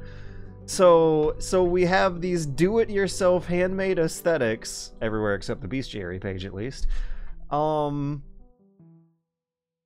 hiding a Dark Souls style philosophy to how flavor text and how flavor text is delivered and how the lore gets explored. Okay, so we're beginning this whole entire description with a quotation mark. And that's important. That means someone else is saying these things, not some kind of disembodied, godly, omnipotent narrator. Quote, "They would take servants upon a time. A foolish young prince took a liking to Calvin and Gregor's master-maid, and so went into their servitude. So Calvin and Gregor had a maid, and a foolish young prince liked that maid. They forbid him to see his beloved." A liking to Calvin and Gregor's master-maid. Now, is that the mother? Is the maid the mother? And so went into their servitude. They forbid him to see his beloved unless he collected their taxes. My god, we're also hearing their story from a different person's perspective. A guy in the village talked about how they were village miscreants. The brothers themselves talked about how they were misunderstood lost souls who were itching for a fight and then got it out of their system. And that they remember some kind of silly myth about their story involving a fish that got chopped up and fed to their pets and their family and impregnated their family with twins. Or their creatures, all the creatures who ate the fish that got chopped up. So that fish that got chopped up is a metaphor for some kind of courtly politics going on that we're reading from the bestiary. This is cool as hell! A foolish young prince took a liking to Calvin and Gregor's master-maid and so went into their servitude. They forbid him to see his beloved unless he collected their taxes. An impossible task, as those he had duty-bound lived past the harbor of this plain. What does that mean? That's some dense writing. From Purple Prose, dense writing, metaphors, really dense metaphor here. Collecting the taxes was an impossible task because those he had duty-bound lived past the harbor of this plain. Those he had duty-bound lived past the harbor of this plain. It's high difficulty writing, too. Knowing what that means is going to take some work, but there is a meaning there. I guess the immediate assumption is that other tax collectors he knew never lived to a long age because eventually they might get killed by a pissed-off tax debtor or something. Fearing treachery, the foolish young prince snuck away with the master-maid in the dead of night, leaving the Gregor and Calvin McKinley's taxes uncollected. So wait, was the prince a tax collector? A foolish young prince took a liking. They forbid him to see his beloved unless he collected their taxes, an impossible task, as those he had duty-bound lived past the harbor of the plain. So the family never really let the authorities collect their taxes, but one of the authorities fell in love with the mother of the family. And then they snuck away in the middle of the night, leaving Gregor and Calvin McKinley's taxes uncollected, which is also metaphor for what kind of damage that could have done to the houses, the affair. Their taxes got left uncollected, and that's the most pressing issue for the writer of this story, who evidently is on the side of the courtly authorities. A dream sequence reveals their frustrations, and now the narration is breaking to describe a dream sequence. Something different. Their heads roll into their mother's arms, and one cries, "Mama, it's so unfair, it's so unfair, it's so difficult." Mother responds, "I know, my dears, I know." Okay, let's go back and talk to them again and reread their creation myth story for the third time to delve some kind of new, different kind of meaning. So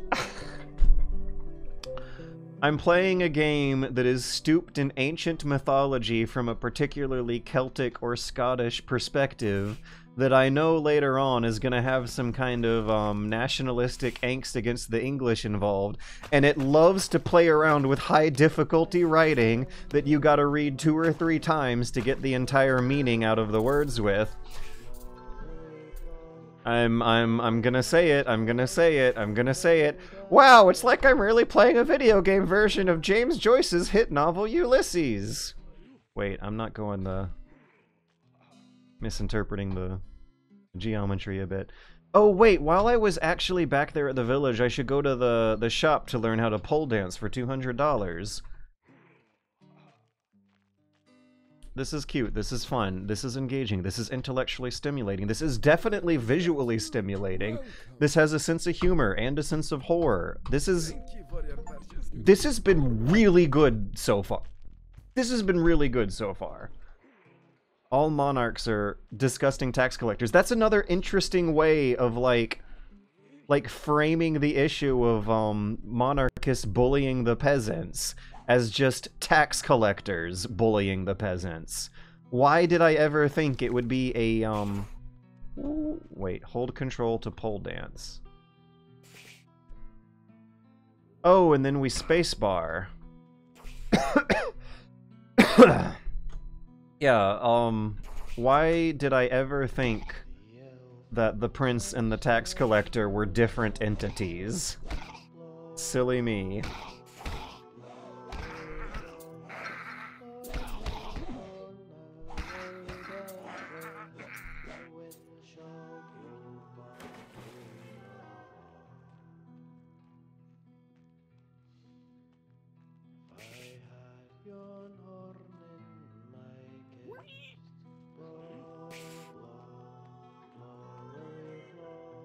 So from the brothers themselves, this is gonna sound like a metaphor that a mother would tell their child, not the literal actual act of conception of their birth, but some kind of more cutesy G-rated fairy tale about their birth that's gonna have metaphorical implications about the grisly medieval politics we just read from the bestiary. A magical fish, which a man has returned to the water twice. When caught the third time, tells the man to cut him up and give the parcels to his wife, his dog, his mare, and cat.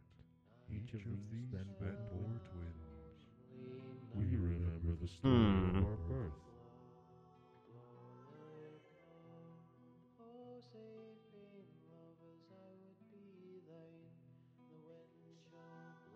A magical fish, which a man has returned to the water twice. What could that mean? Does that mean that they fought a war against the authoritarian monarchist tax collectors twice and now have to deal with it a third time? Caught the third time, tells the man to cut him up and give the parcels to his wife, his dog, his mare, and cat. Each of these then bore twins.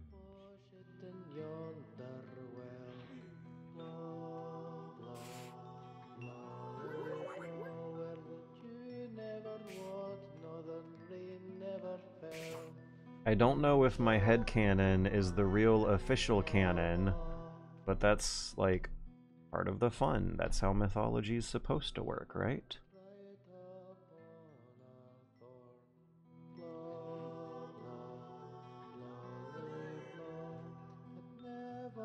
Oh, a fairy circle. Seems to be a rudimentary altar of sorts. There are signs of wax and animal effluence. A circle of salt has been made on the ground. Oh, it's a salt circle, not a mushroom circle.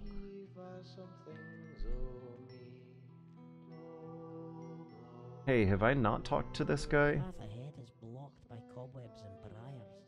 It seems most unnatural.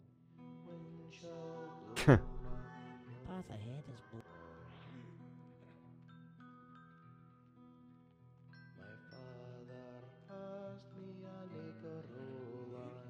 To the south lies the darkest part of the forest. The way is thick. Look at how good the sky looks. Hang on, let's get a better angle of this conversation. south lies the darkest part of the forest. Is there a way we can keep the trees out of the frame? To the south lies the dark. Aw. Oh, I can nudge him. Yeah, there we go. Beautiful. Perfect. To the south lies the dark. Yes, look at this. Look at how good that looks. Cobwebs. Look at how good these incredibly ugly claymation figures are looking here. Let's To the south keep from lies the dithering through. darkest part of the forest. Yes, look at that. Cobwebs. To the south lies the darkest part of the forest. The way is thick with cobwebs. Oh. I'm actually kind of falling in love with this right now. Hey, treasure chest. How do I get there?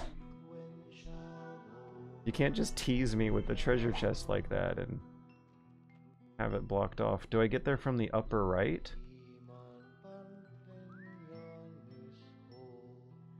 Surprised man might be my favorite guy.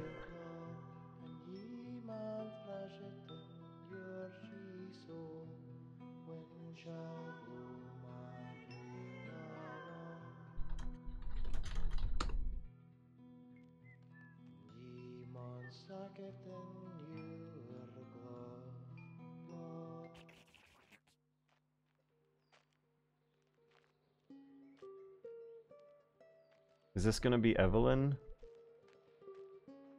This might be good ambience for a story.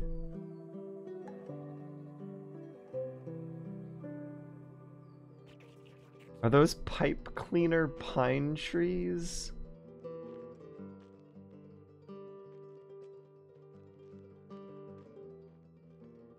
Should I slap it? Yeah, let's give it a slap. Oh no, spiders.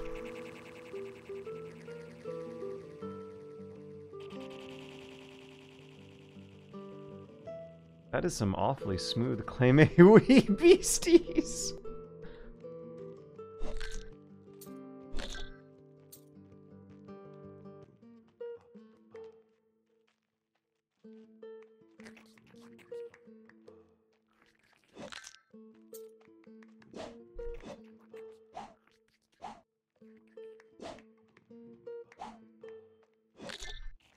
Oh, I have to possess them. Okay, so they can go through the cobwebs. I cannot. Okay, so there is one of the game developers in the chat watching this right now, Jack Spinoza. You apparently have a source for the story the Tailfish references. The Wikipedia article, I don't quite know if I can scrub this at the same time as playing the game in timely order. Do you have a link to like a translation I could actually read? I am interested. There's no lyrics in the background music here. I am unironically interested in tabbing out of the game over to some actual mythology to learn more about the metaphors going on of this two-headed brother boss and the cutesy fairy tale story that their beloved mother told them about their birth involving a fish that impregnated every female creature in the whole family, apparently, with twins. What was it? The mare, their cat, and their mother?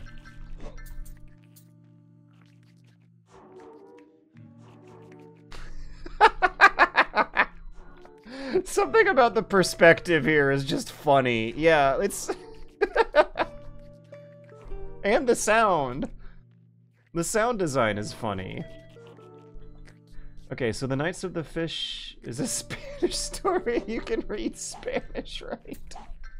I can read Spanish at a 7-year-old's level. I don't know if that's enough to be able to decipher the complex layers of metaphor and representative simile going on in ancient mythologies. I need to possess a wee beastie so I can explore whatever's past the northwestern Zelda gate.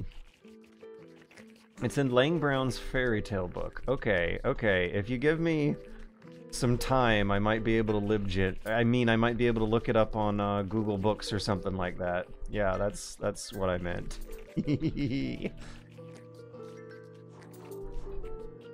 But hold that thought. Let me explore.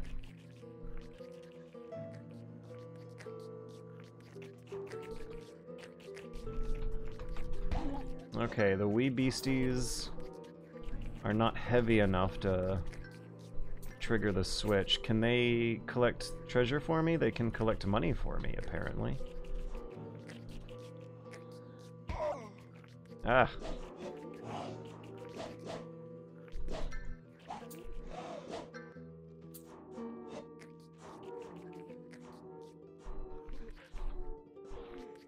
I can't dash through it either. Probably gonna be something that I'll find out later on about. We must possess a wee beastie.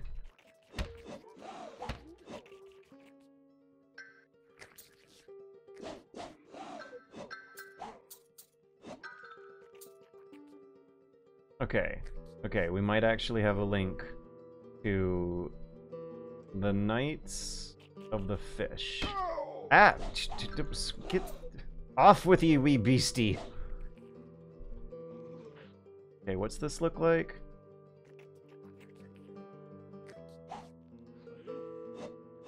"14 minutes by audio."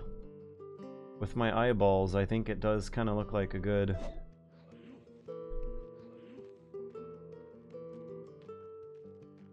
"2,000 words or so. Maybe even longer.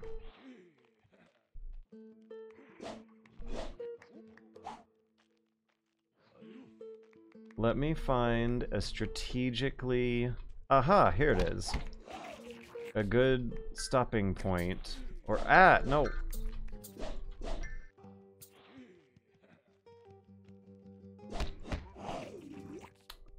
I'm a little curious about, what's in those treasure chests, and I don't want to lose my train of thought so bad that I forget the treasure chest, but I also don't know if I want to leave this area entirely, because if I leave and come back, won't the enemies respawn?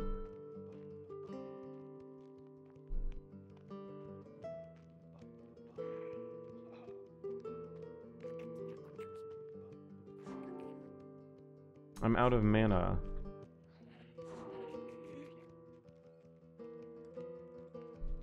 Okay. The fish story... I might have to speedily skim for the sake of time. Because there's still 3 more on the list that, Jack Sparrow King? How should I say the name? Jack King Spoon, I mean. There's still 3 more on the list that I was sent by another one of the developers. So I don't know if I have time for all of them, and also enough of a good sample of the game itself, but I think I'm safe here. The music is interesting. The vibes are interesting. And that boss's backstory is currently ambiguously existing into the hazy metaphors of mythology at the moment. The whole truth of whatever was going on with that boss is not there, but all the hints that I've been given some breadcrumbs to have been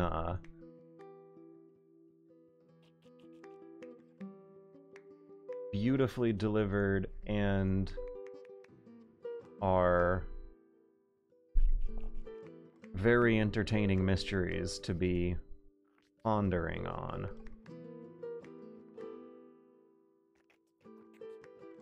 So let me arrange the window up here for another break for a story time. This one might not be brief. We might be here for a while unless I do some pretty good skimming. I'm gonna try to do some good skimming and see if I can eyeball the most relevant parts for the boss's backstory, unless it ends up going faster than expected. Once upon a time, there lived an old cobbler who worked hard at his trade from morning till night, and scarcely gave himself a moment to eat. But industrious as he was, he could hardly buy bread and cheese for himself and his wife, and they grew thinner and thinner daily. For a long while they pretended to each other that they had no appetite, and that a few blackberries from the hedges were a great deal nicer than a good strong bowl of soup. But at length there came a day when the cobbler could bear it no longer, and he threw away his last, and borrowing a rod from a neighbor he went out to fish. Now the cobbler was as patient about fishing as he had been about cobbling. From dawn to dark he stood on the banks of the little stream without hooking anything better than an eel or a few old shoes that even he, clever though he was, felt were not worth mending. At length his patience began to give way, and as he undressed one night he said to himself, "Well, I will give it one more chance, and if I don't catch a fish tomorrow, I'll go and hang myself." He had not cast his line for 10 minutes the next morning before he drew from the river the most beautiful fish he had ever seen in his life. But he nearly fell into the water from surprise when the fish began to speak to him in a small, squeaky voice. "Take me back to your hut and cook me, then cut me up and sprinkle me over with pepper and salt. Give 2 of the pieces to your wife, and bury 2 more in the garden." The cobbler did not know what to make of these strange words, but he was wiser than many people, and when he did not understand, he thought it was well to obey. His children wanted to eat all the fish themselves, and begged their father to tell them what to do with the pieces he had put aside. But the cobbler only laughed, and told them it was no business of theirs. And when they were safe in bed, he stole out and buried the 2 pieces in the garden. By and by, 2 babies, exactly alike, lay in a cradle, and in the garden were 2 tall plants, with 2 brilliant shields on the top.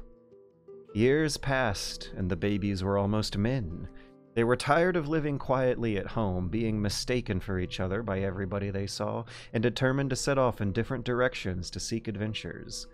So, one fine morning, the 2 brothers left the hut and walked together to the place where the great road divided, and there they embraced and parted, promising that if anything remarkable had happened to either, he would return to the crossroads and wait till his brother came.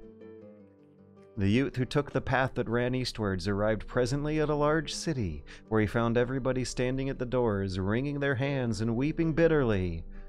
"What is the matter?" asked he, pausing and looking around, and a man replied in a faltering voice that each year a beautiful girl was chosen by lot to be offered up to a dreadful fiery dragon who had a mother even worse than himself, and this year the lot had fallen on their peerless princes.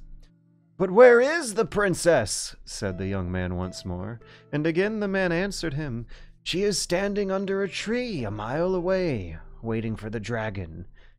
This time, the Knight of the Fish did not stop to hear more, but ran off as fast as he could, and found the princess bathed in tears and trembling from head to foot. She turned as she heard the sound of his sword, and removed her handkerchief from his eyes.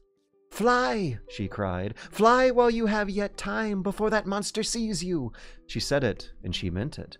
Yet when he had turned his back, she felt more forsaken than before. But in reality it was not more than a few minutes before he came back, galloping furiously on a horse he had borrowed, and carrying a huge mirror across its neck. "I am in time, then," he cried, dismounting very carefully, and placing the mirror against the trunk of a tree. "Give me your veil," he said hastily to the princess, and when she had unwound it from her head, she had covered the mirror with it. "The moment the dragon comes near you, you must tear off the veil," cried he, "and be sure you hide behind the mirror. Have no fear, I shall be at hand." He and his horse had scarcely found shelter among some rocks when the flop of the dragon's wings could be plainly heard. He tossed his head with delight at the sight of her, and approached slowly to the place where she stood, a little in front of the mirror. And then, still looking the monster steadily in the face, she passed on one hand behind her back and snatched off the veil, steeping swiftly behind the tree as she did so. The princess had not known, when she had obeyed the orders of the Knight of the Fish, what she expected to happen. Would the dragon with snaky locks be turned to stone, she wondered, like the dragon in an old story her nurse had told her? Or would some fiery spark dart from the heart of the mirror and strike him dead? Neither of those things occurred, but instead the dragon stopped short with surprise and rage when he saw a monster before him as big and strong as himself.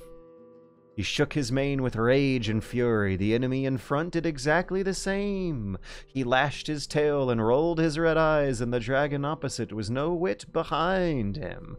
Opening his mouth to its very widest, he gave an awful roar, but the other dragon only roared back. This was too much, and with another roar he made the princess shake in her shoes. He flung himself upon his foe. In an instant the mirror lay at his feet broken into 1,000 pieces, but as every piece reflected part of himself, the dragon thought that he too had been smashed into atoms. It was the moment for which the Knight of the Fish had watched and waited.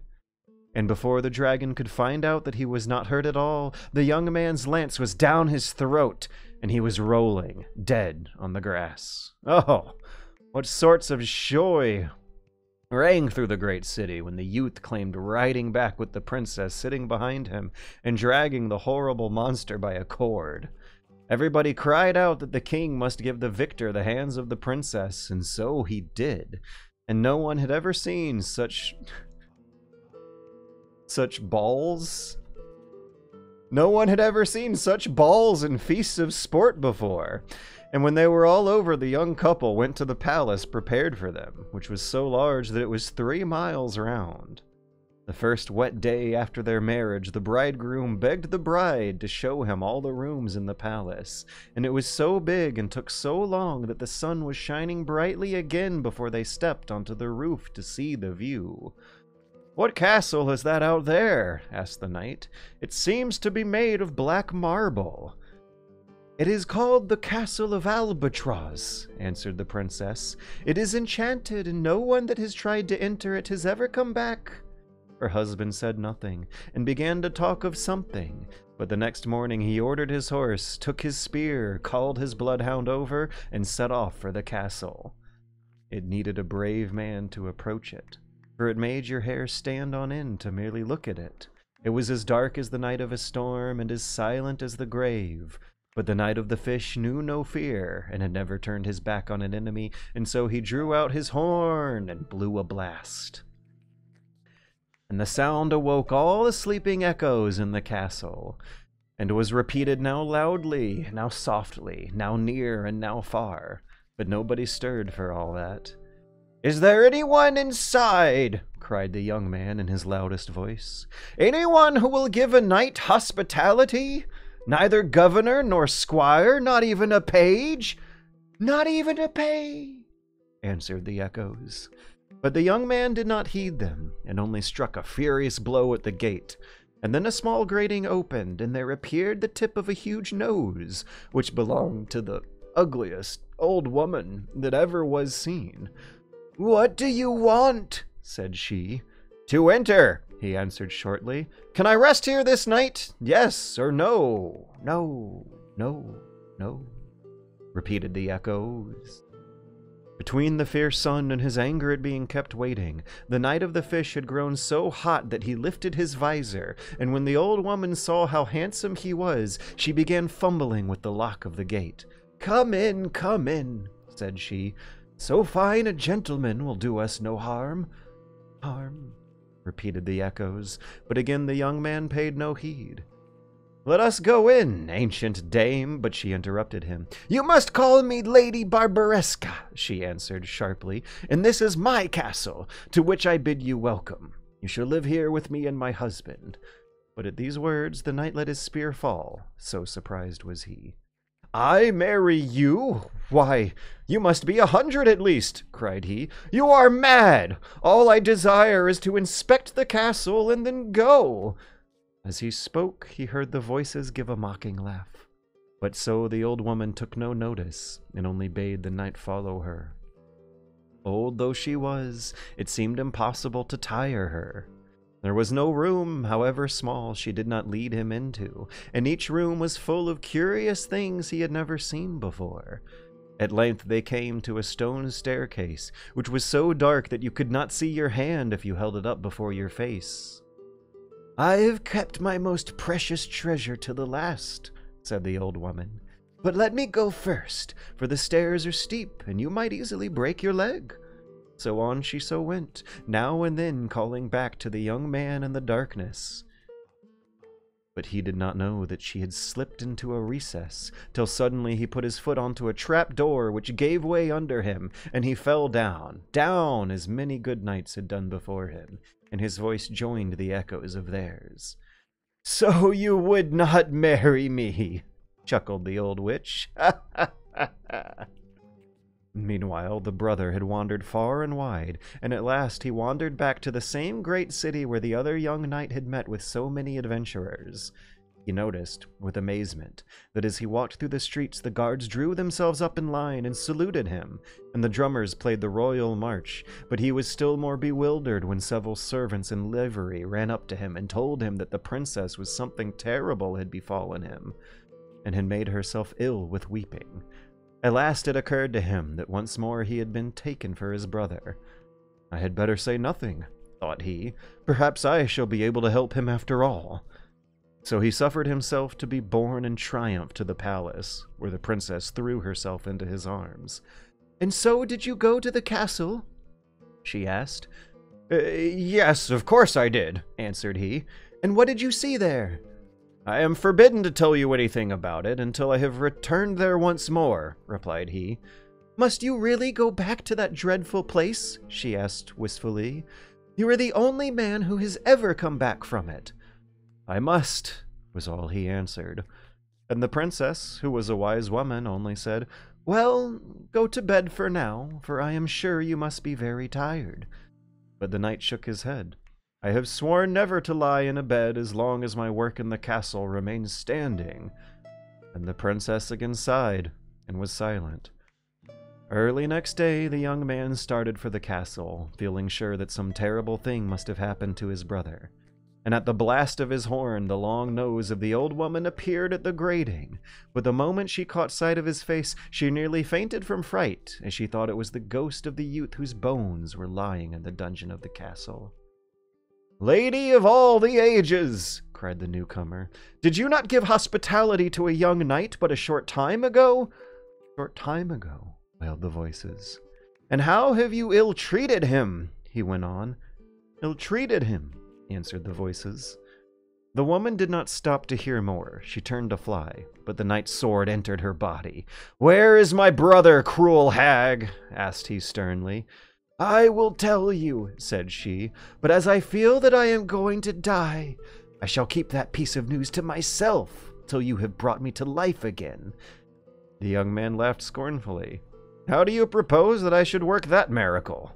"Oh, it is quite easy. Go into the gardens and gather the flowers of the everlasting plant and some of the dragon's blood. Crush them together and boil them in a large tub of water, and then put me into it." The knight did as the old witch bade him, and sure enough she came out quite whole, but uglier than ever. She then told the young man what had become of his brother, and he went down into the dungeon, and brought his body and the bodies of other victims who laid there, and when they were all washed in the magic water their strength was restored to them. And besides these, he found in another cavern the bodies of the girls who had been sacrificed to the dragon, and brought them back to life also. As to the old witch, in the end, she died of rage at seeing her prey escape, and at the moment she drew her last breath, the castle of Albatroz fell into ruins with a great noise.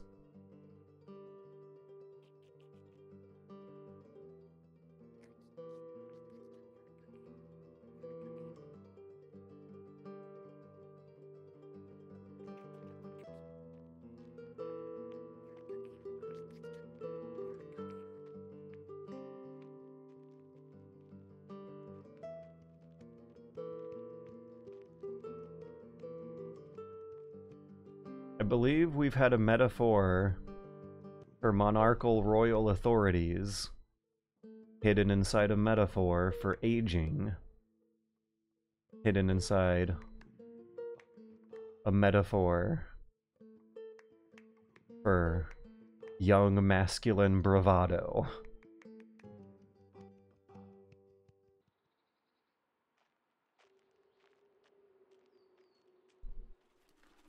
And is this gonna be Evelyn?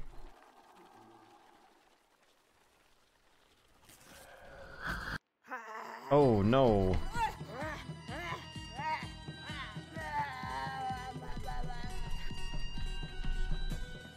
I think I accidentally skipped a cutscene by alt-tabbing.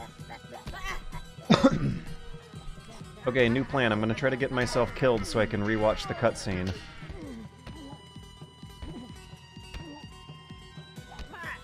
I love the noises these bosses make.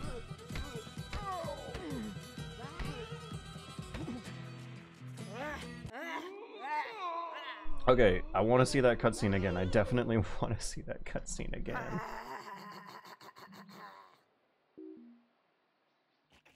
Yes. Oh. Oh, do I gotta clear the whole area out again? Maybe not. I haven't seen any wee... I haven't seen any cobwebs or spider eggs. But the wee beasties are back, but I think they can be run past easily enough. Alright, yeah, let's see what we've... No! Okay. Reload from checkpoint. I gotta see it. I gotta see it. I accidentally skipped it, but it must be seen. I am not disallowing myself to have this experience. So we're gonna look it up on YouTube. The curiosity is too strong. The character designs are too strong. I cannot go without.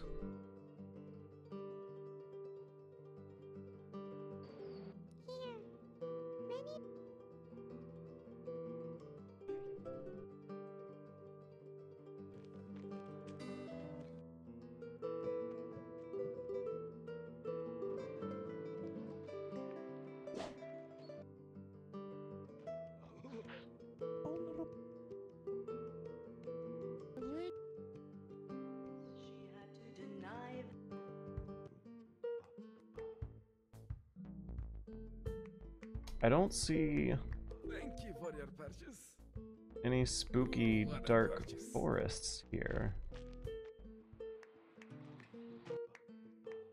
Unless the timeline is just so strong, or the preview windows at the bottom of the timeline may be inaccurate. Not quite. I don't think I've seen that yet. How is this happening only 30 minutes in? What did I miss? Am I playing the same... Oh! Oh! Oh! This guy got to the boss 15 minutes into the game. Why am I taking so long? I'm taking too many breaks to talk and think about lore. Okay. Come on, come on. Let's see the thing we missed.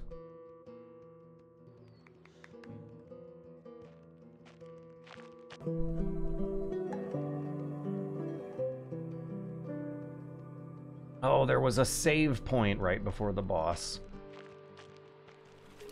That looks so good.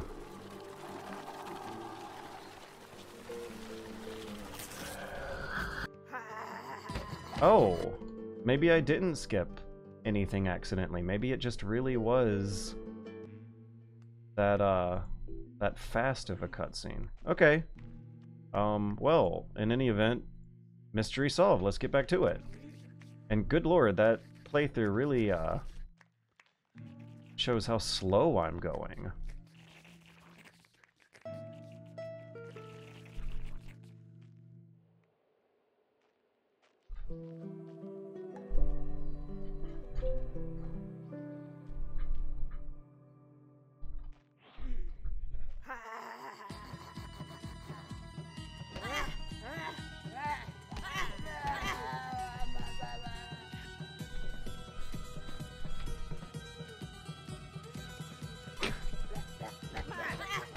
I'm sorry, did the boss just shoot a shmup pattern at me?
Wah!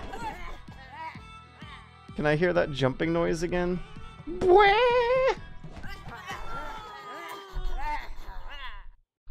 understand love is not enough to raise him. Give him back. But promise me, when he is old enough, tell him his true name. Saul Crawford, son of the idiot Elvin Balktert. Crawford. Did I encounter a Crawford at some point in the village? Oh my god. That baby is terrifying. Wow. What a video game. What a... Was that an actual baby? No! I didn't! I'm sorry, I didn't know that's what would happen. I thought I was pressing the gently put the baby down button. Okay, so left click, right click, WSAD. I'm sorry,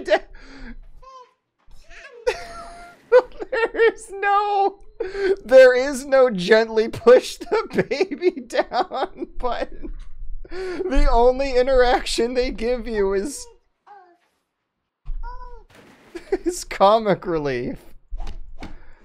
Holy cow. That's also like good game design where you get a joke, a laugh out of narrowing all the buttons of your controller down and just being surprised and shocked at what the buttons actually correlate to.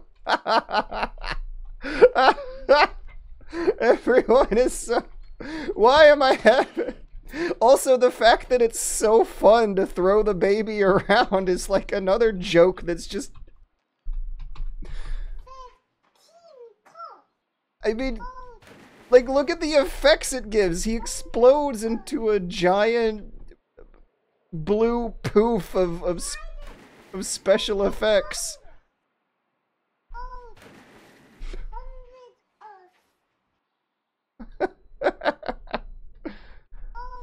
Oh no! Okay, another thing. You have to throw the baby to leave and go to the next area.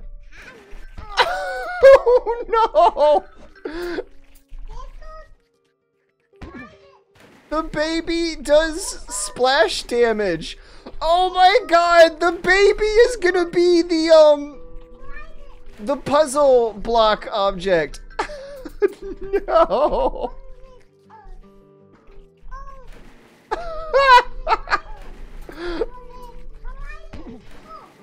Oh my god.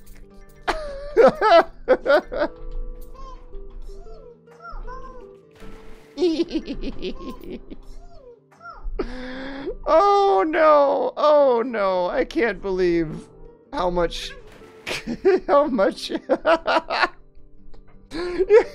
have to like leave it squirming and struggling behind. Don't worry, baby, I'll come back for you. You're gonna be a good Zelda puzzle box in the meantime. Let me just get the treasure from out of this treasure chest. Let me learn more about how screwed up your relationship is with the family village here. Never has disregarding a baby's safety been this much fun. Oh my god.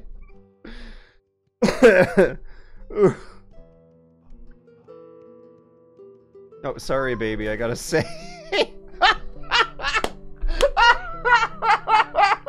The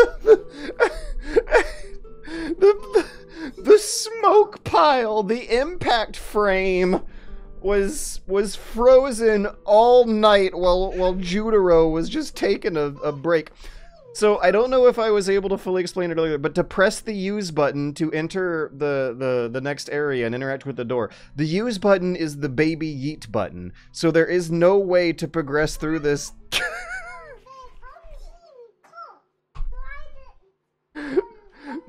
You see how the baby disappears when I go through the door, right? I'm gonna press E, and the baby makes a "oh no, you're throwing me away" noise and disappears from Judero's hands. Every time you interact with the door, you are throwing the baby at the same frame that you and the baby teleport into the next area.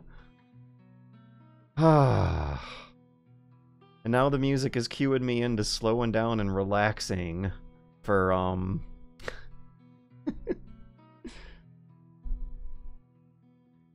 Can I... What? Okay, I want to talk to him, but I don't want to throw the baby away. No. The baby was just straight up taking...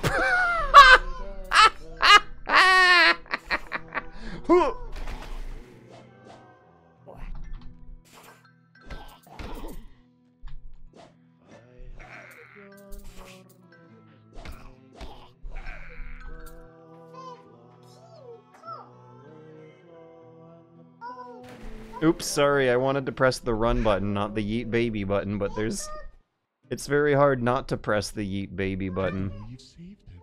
My blessed bouncing boy. My blessed bouncing boy. Thank you, Judero. Evelyn tells me she birthed the boy. Oh, Crawford, he's the village idiot. I didn't know she could speak. But you know the father. Sin is his father. Sin is his father, but by grace we shall be redeemed. Sin is his father. Oh, he's definitely bouncing. So, he doesn't strike me as an idiot, but Evelyn thinks that she's an idiot. Okay, okay. So Evelyn is like an estranged woman who's also not welcome by the village. And they had sex and had a child together, but Evelyn ultimately decided that she would... Yeah, between the two, they don't want to live with each other. But they do want to take care of the baby, and Evelyn gave it a shot in the woods, but was not able to do it. And is now having us... But by grace we shall be redeemed. Try and get the... Father Crawford? Man, like, it's like all the 2 threads that we've completed so far were like really good Majora's Mask tier Zelda side quests related to the village life and the village personalities and how screwy their social systems are. And they've both been fantastic. And then there's obviously like so much to look at and think about when your eyeballs are just hitting an image on the screen. And that is fantastic. Is that you? And then there's this the chipstone attack. There's good humor. That's fantastic. I think I learned from the beautiful bouncing boy. The writing is dense and thoughtful. A line like beautiful bouncing boy takes on several different meanings, one of which is funny as hell from the gameplay that we just experienced. This is damn good. This is wonderful. We'll do dash and projectile. Now, how does the control scheme for this work? Right click is projectile. That's quite the projectile. Does it cost any magic? I don't think so. Oh, did the treasure come back?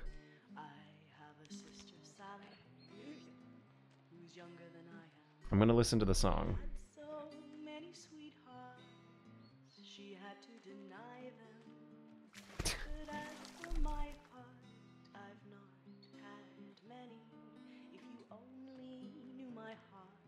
Yeah, these are like Witcher quests more than they are Zelda quests. Come a landsman, a tinsman, a tinker or a tailor, a fiddler or a dancer, a ploughboy or a sailor, a rich man, a poor man, a fool or a witty. Don't you let me die an old maid, take me out of pity. I have a sister Sarah, who's ugly and misshapen. Before she was 16, she was taken. Before 18, a son and a daughter. Here am I at 6 and 30, and I marry an offer.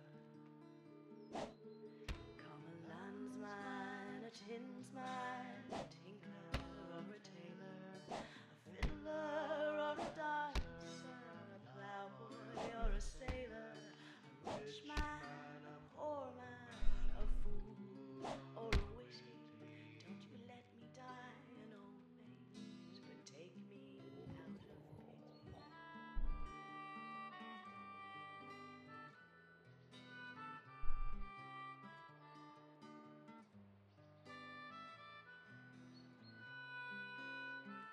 You got something to listen to if you want to stand around and enjoy the ambience for a while.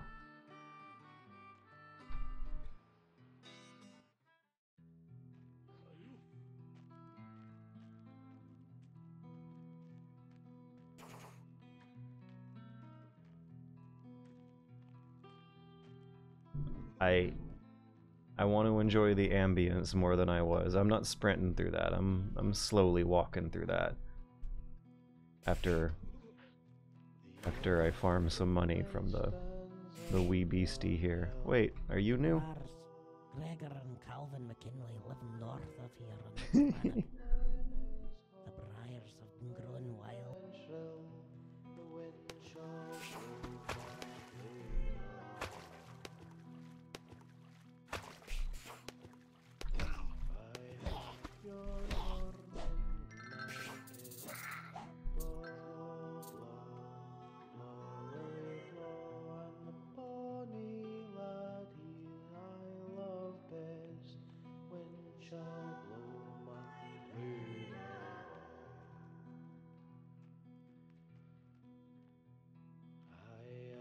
sister 11 years old, blow, blow, blow, Louis, blow, and she to the young man's bed as maid both, when shall blow my la la.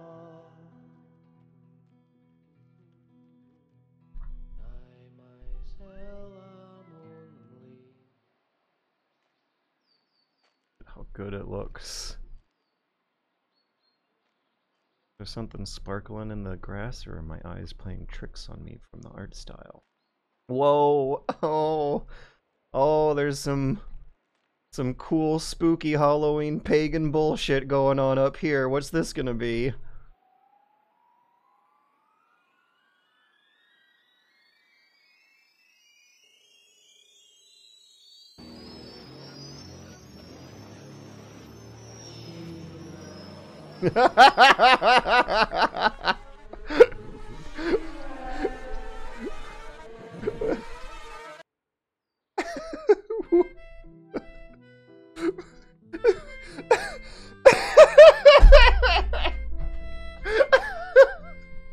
I'm not pressing anything. Judero, dearest. Bessie Dunlap.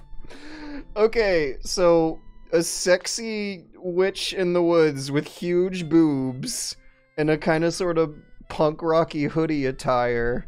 She looks like Raven from Teen Titans. Like, introduced herself like she was gonna be a big spooky boss, but apparently her and Judero are just having a delicious cup of tea. And look at how they're casting deliberate shadows on the rocks behind them. That is the most menacing invitation. Honking gazongas, look at this mushroom. Shrek's wife.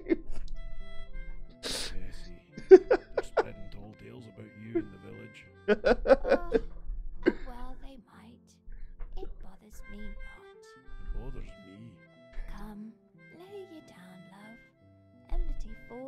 across this land, but we can find peace here. They're sitting on mushroom cushions. You're doing, Bessie. There really are giant, huge mushrooms on the screen that your eyes are drawn to. Heavens, no! I pick herbs with fairies and bless the seasons. I have no ill intent. Then what is causing This is so good. This is so good. I'm like, I think I got a little bit of a tear for a while when I was laughing that hard. You will find what you are looking for at the top of the glass mountain. What is the Glass Mountain? There are 7 planes of heaven, just as there are 9 circles of hell. The first is paradise. The second, a green castle. The third is a glass mountain. Don't you know your exposition, Judero? The glass mountain might represent the surmounting near impossible challenge. The mountain top is the place where we can talk to the sky. Such untamed land seems an expression of nature. Where is the Glass Mountain? It is over the sea, past the kingdom of want. The king of beasts guards a passage to an astral plane that walks alongside ours. What will I find at the top of the Glass Mountain? Conclusion, Judero. Judero. Be what it may. You're on a journey, Judero. A journey of a hero. A hero's journey, Judero. Go answer the call, Judero.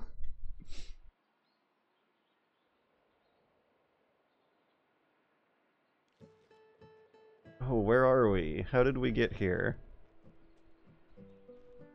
Can we go back? Don't think we can go back.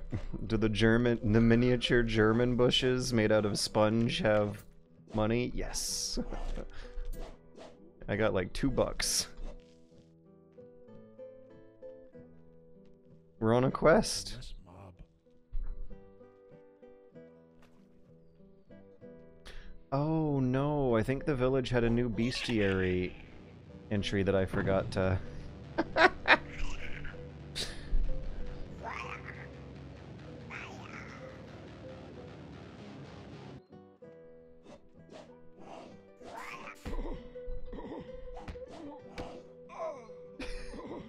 Even the fire noises are funny.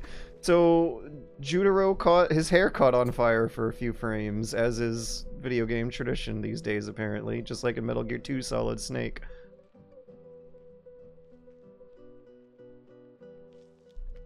Those will hurt me if I get too close, so I gotta find an animal to possess.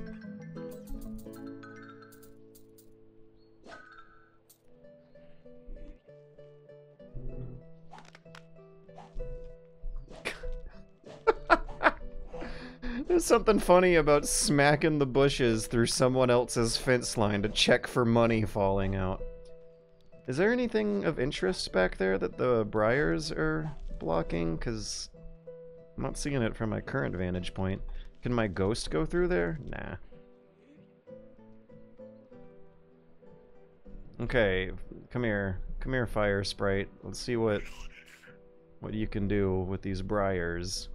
Let's turn this fire sprite into a briar sprite.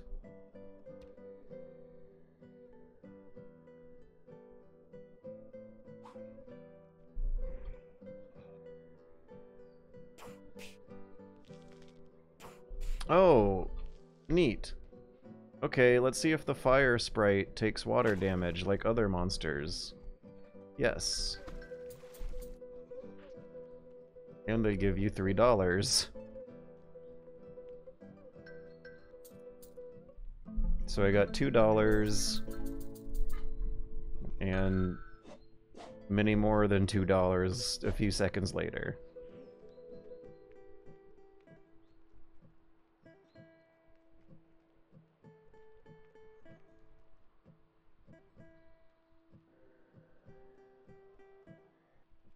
Oops, wrong button.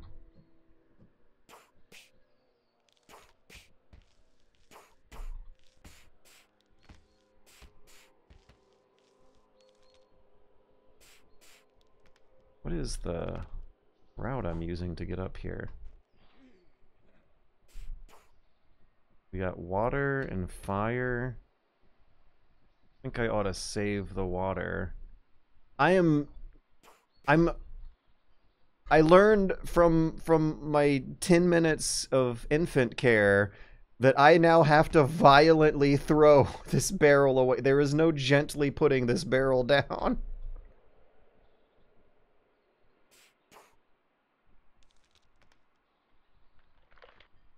Oh my gosh, there's a tree person, or tree animatic, a tree elemental. What would, quick chat, tell me, if you were getting chased by monsters with a huge barrel of water in your arms, what would you do? The fire, I assume, is for, was that like a little gnome or someone? The fire, I assume, is for burning up the briars, but what would the water be for? How is Judero carrying this barrel? With a lot of effort. Don't water the ent. Oh, maybe I could use the water barrel to douse the fire of the fire barrel. Let's line it up and give it a shot. Oh! Ah!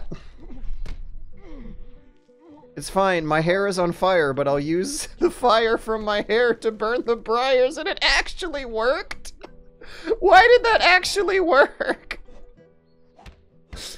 So I was thinking that that puzzle would be a lot more complicated than it turned out to be. So even if I don't have any fire handy, no problem, just set your hair on fire and you can use that to spread. And we got our barrels back. You can just use your hair's own fire to light fire in the environment. Also, the bramble might be there to signpost a potential route into the treasure chests area. Oh no, my hair's on fire again. Oh no, my hair's... It's fine, I didn't even lose that much health. You can farm barrels. Okay, the monster cannot follow the briar's route.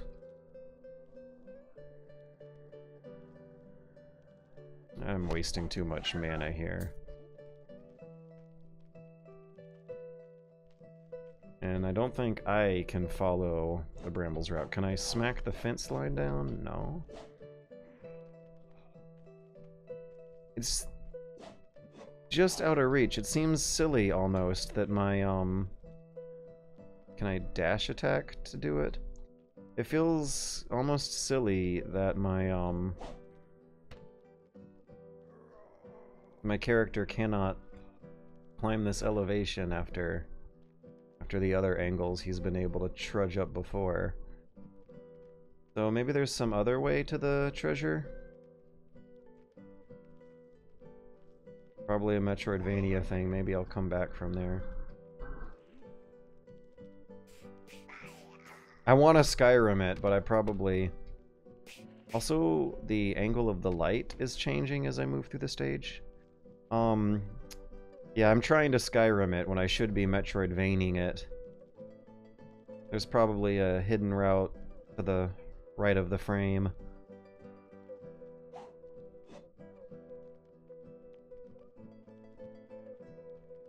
I was happy once. Aye?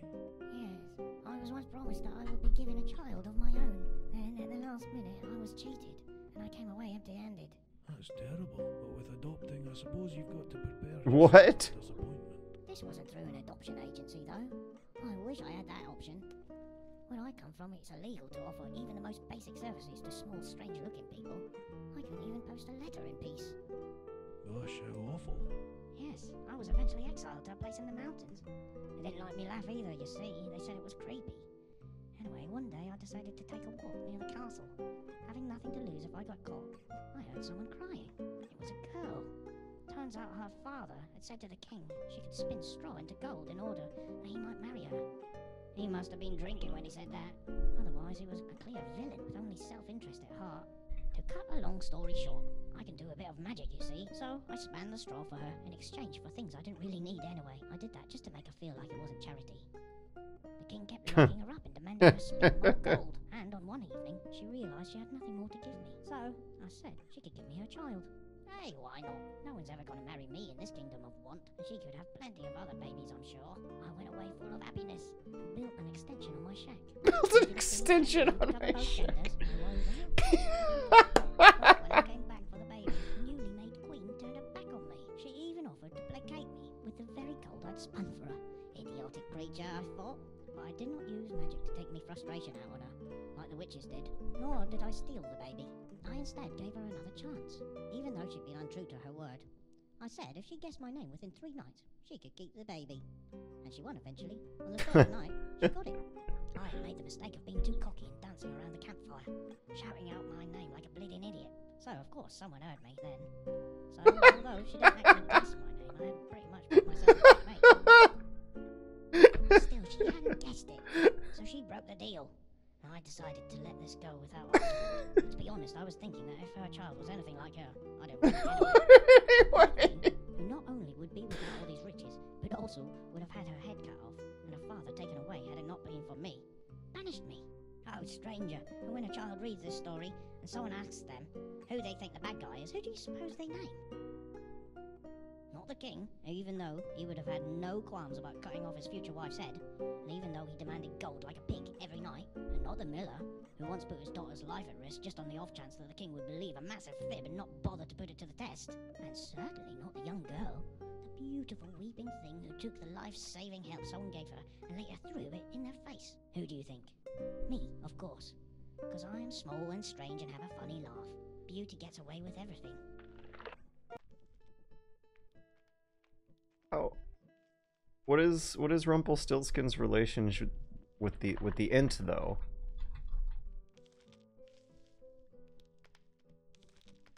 Oh, hello, Casey Explosion. Judero is so good. Judero is wonderful. I was crying laughing a few minutes before you showed up.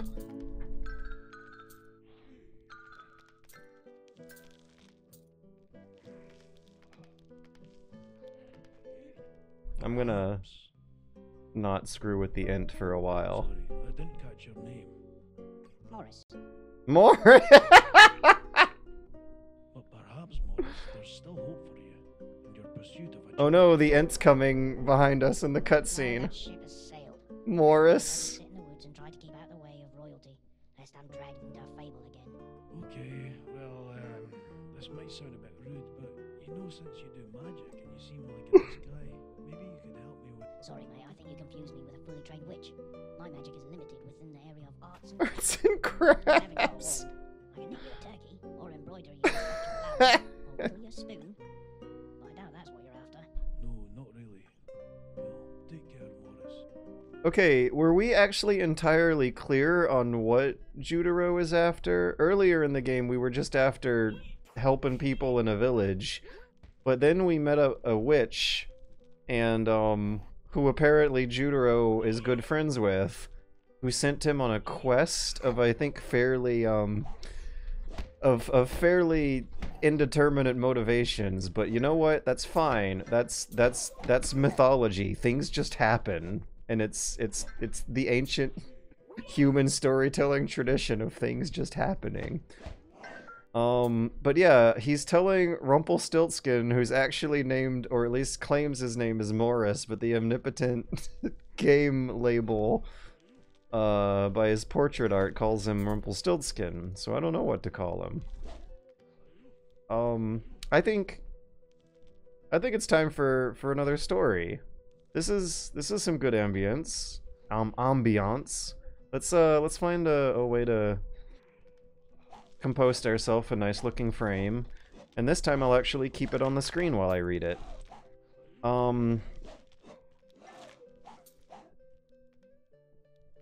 The developer who was in here, Jack Spinoza, I can't believe it, has been a regular viewer of the streams, and I heard about this game through Twitter word of mouth that I don't think was specifically related to them, and I put in my code request for it unsolicited.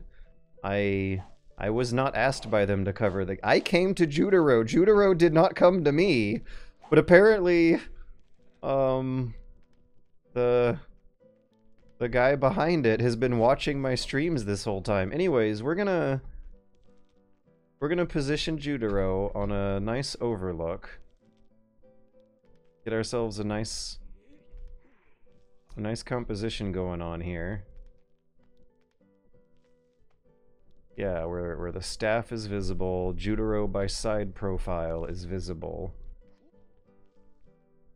And so is a background scenic vista shot.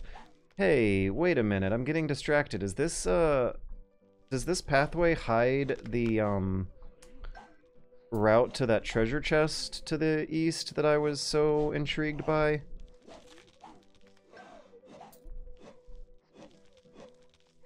I think she said the glass mountain was the source of corruption which kept turning outcasts into Dark Souls bosses.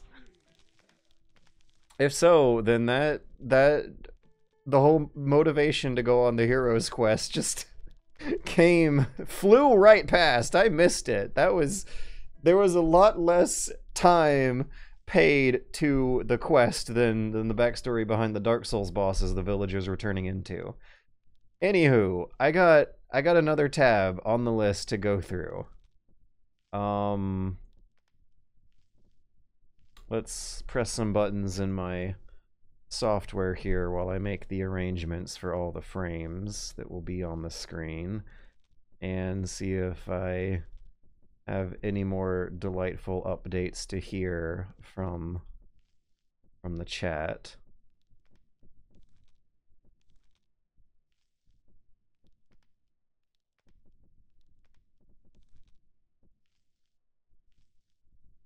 This entire world is arts and crafts, you dunce! So wait, is that another thing? Is Morris, the Rumpelstiltskin character, a voice of frustration or projection from the game developer about how their specialty is in arts and crafts and turning it into gold?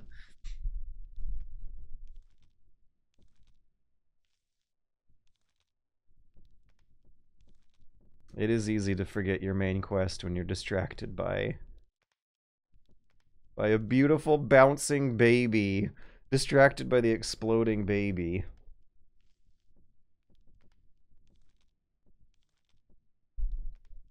Did we... Oh, no, we got music. We got music.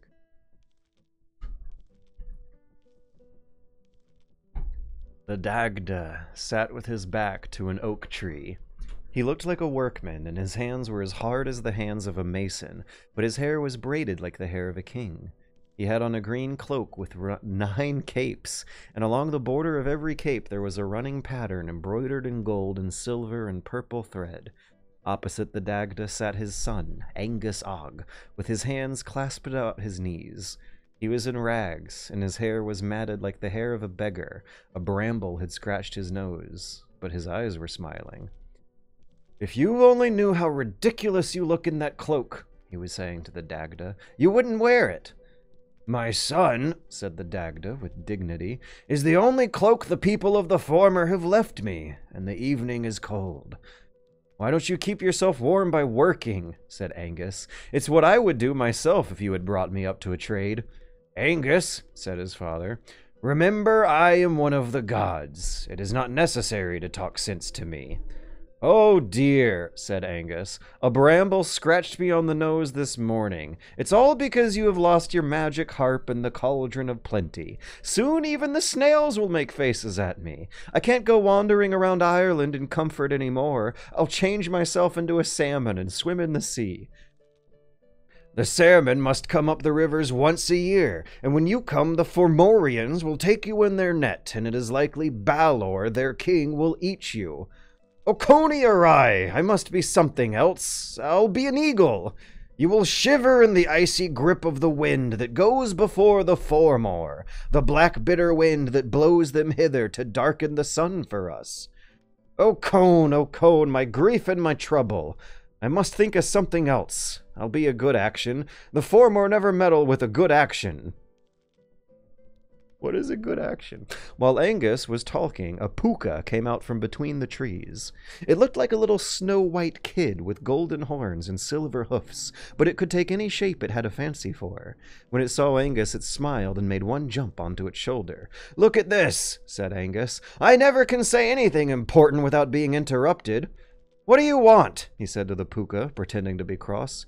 "Oh, nothing at all, only to listen to your wise talk. It does me good," said the puka, prancing on Angus's shoulder. "Well, keep quiet if you want to listen," said Angus. "I was saying," he continued to the dagga, "I will be a good action." Just at that moment, an ugly, deformed animal, with a head like the head of a pig and a hound's body, came tearing through the wood, and behind it was the young boy of a Foremore. He was ugly and deformed, but he had a rich cloak and a gold circle on his head. The moment he saw the puka, he threw a fireball at it. The puka jumped behind Angus, and Angus caught the fireball, and it went out in his hand.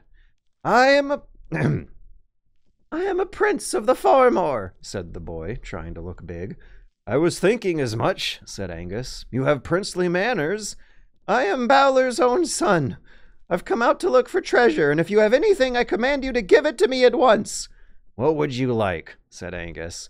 "I would like the white horse of Manuan, Mananuan, or 3 golden apples, or a hound out of Tirnarog." "They say it's lucky to be good to poor folk," said Angus. "If you are good to us, perhaps you may find your treasure. If you do not get up at once and hunt about for a treasure for me, I will tell my father, Baelor, and he will wither you off the face of the earth." "Oh, give me a little time," said Angus, "and I'll look for something." The puka, who had been listening to everything, now skipped out from his hiding place with a turnip in his mouth. He was holding it by the green leaves. "The very thing," said Angus. "Here is a treasure." He took the turnip in his hands and passed his fingers over it. The turnip became a great white egg, and the leaves turned into gold and crimson spots and spread themselves over the eggs. "Now, look at this," said Angus. "It is an enchanted egg. You have only to keep it till you do 3 good actions, and then it will hatch onto something splendid." "Will it hatch into Manuan's white horse?" said the boy. "It depends on the good actions you do. Everything depends on that."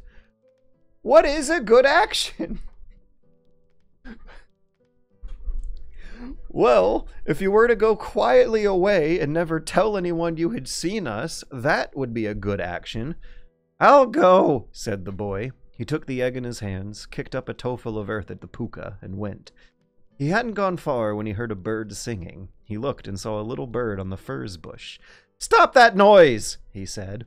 But the bird went on singing, and the boy flung the egg at it. The egg turned into a turnip and struck a hare. The hare jumped out of the furze bush. "My curse on you," said the boy, "for a brittle egg! What came over you to hatch into nothing but a better hare? My grief and my trouble, what came over you to hatch out at all when this is only my 2nd good action?" He set his hound after the hare, but the hare had touched the enchanted turnip and got some of the magic, so the hound could not chase it. He came back with the turnip. The boy hit him over the head with it many times, and the dog howled. His howling soothed Baelor's son, and after a while he left off beating the dog and turned to go back to his own country. At first he walked with big steps, puffing his cheeks vaingloriously, but little by little a sense of loss overcame him, and as he thought how nearly he had earned the white horse of Mananuan, or 3 golden apples, or some greater treasure, 2 tears slowly rolled down his stub nose. They were the first tears he had ever shed in his life. Angus and the Dagda and the puka were still in the little clearing when Baelor's son passed through it. The moment he came in sight, the puka changed himself into a squirrel and ran up the oak tree. Angus changed himself into a turnip and lay at the Dagda's feet. But the Dagda, who had not time to think of a suitable transformation, sat quite still and looked at the young Fomorian. "Shh! Shh! Tear him, dog!" said Baelor's son. And the pig-headed creature rushed at the Dagda, but when he came to the turnip, he ran back howling. And the Dagda smiled and picked up the turnip. He pressed his hands over it, and it became a great golden egg with green and purple spots on it. "Give it to me! Give it to me!" yelled Baelor's son. "It's better than the first egg, and the first egg is broken! Give it to me!" "This egg is too precious for you," said the Dagda. "I must keep it in my own hands." Then I will blast you and all the forest and every living thing. I have only to roar 3 times, and 3 armies of my people will come to help me. Give me the egg, or I will roar. I will keep this egg in my own hands, said the Dagda. Baylor's son shut his eyes tight and opened his mouth wide to let out a great roar, and it is likely he would have been heard at the other end of the world if the puka hadn't dropped a handful of acorns into his mouth. And so the roar never came out. Baylor's son choked and sputtered, and the Dagda patted him on the back and shook him. He shook him very hard, and while he shook him, Angus turned into a good action and slipped into the boy's mind. Baylor's son got his breath, and then he said, I will not blast you this time. I'll do a good action. I'll let you carry the egg, and you can be my slave and my treasure finder. Thank you, said the Dagda, but the words were scarcely out of his mouth when a terrible icy wind swept through the wood. The earth shook and the trees bent and twisted with terror. The puka instantly turned himself into a dead leaf and dropped into a fold of the Dagda's cloak. The Dagda hid the leaf in his bosom and turned his cloak so that the 9 capes were inside. He did it all in a moment, and the next moment the wood was full of Fomorians, ugly, misshapen beings with twisted mouths and squinting eyes. They shouted with joy when they saw Baylor's son, but they knew the Dagda was one of the Daedanayans and rushed at him with their weapons. Stop! Roared Baylor's son. Keep back from my treasure finders!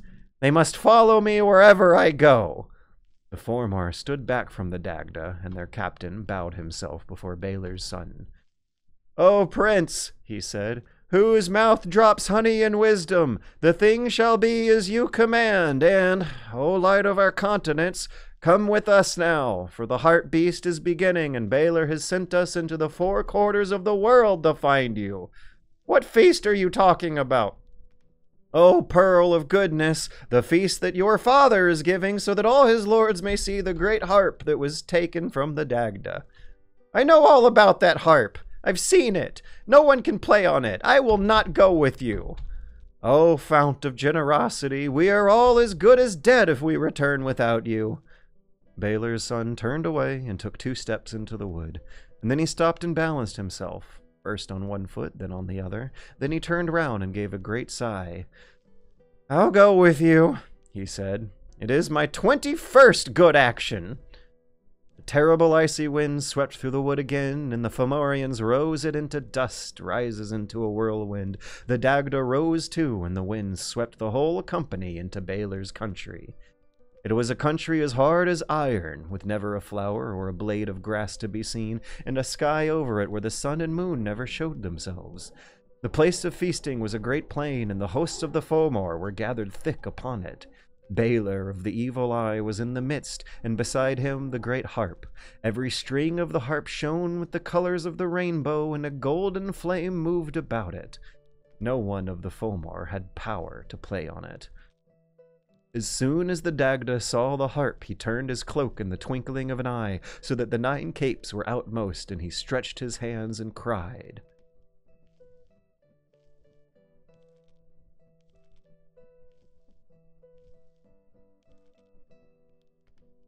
The great harp gave a leap to him. It went through the hosts of the Fomor like lightning through clouds, and they perished before it like stubble before flame. The Dagda struck 1 note on it, and all the Fomor lost the power to move or speak. Then he began to play, and through that iron country grass and flowers came up, splendor apple trees grew and blossomed, and over them the sky was blue without a cloud. The puka turned himself into a spotted fawn and danced between the trees. Angus drew himself out of the mind of Baylor's son and stood beside the Dagda. He did not look like a beggar man. He had a golden light round his head and a purple cloak like a purple cloud, and all about him circled beautiful white birds. The wind from the birds' wings blew the blossoms from the apple trees, and the petals drifted with sleepy magic into the minds of the Fomorians, so that each one bowed his head and slept. When the Dagda saw that, he changed the tune he was playing, and the grass and flowers became a dust of stars and vanished. The apple trees vanished one by one till there was only one left. It was covered over with big yellow apples, sweeter than the sweetest apples anyone ever ate. It moved, and Angus saw it was going to vanish. He put his head on the Dagda's wrist to stop the music and said, "Do not play away that apple tree. Leave it for Baylor's son when he wakens. After all, he did one good action. The Dagda smiled and stopped playing.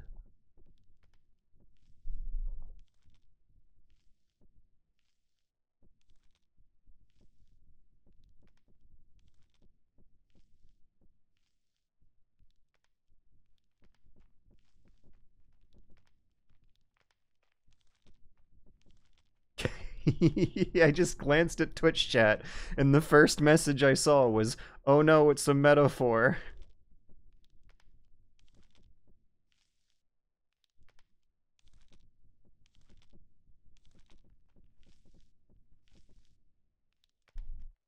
A metaphor for begrudgingly having to babysit a bratty child because their dad is a big shot.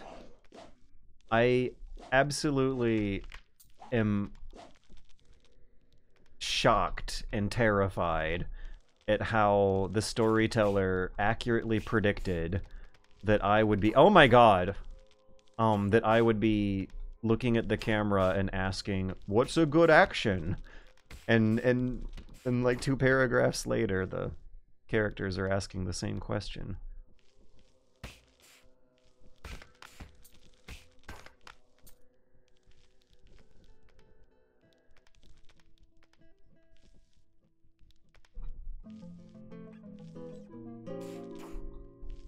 Oh no, it spawned enemies. I think it's fine though. I think I can run away. I let them live. I don't have to kill every enemy that way. Is there no character over here, or is this a bad guy? I kind of want to... Hey, there's a treasure chest here. Yeah, I don't want to kill those enemies. I want to use them. I want to possess them and get them to burn things for me. Oh no, I'm out of mana. I think there was a save point around here where I can restore.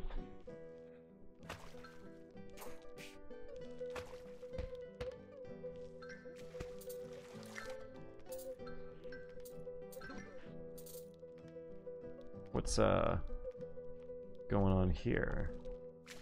I don't know if this is supposed to happen. Hehe.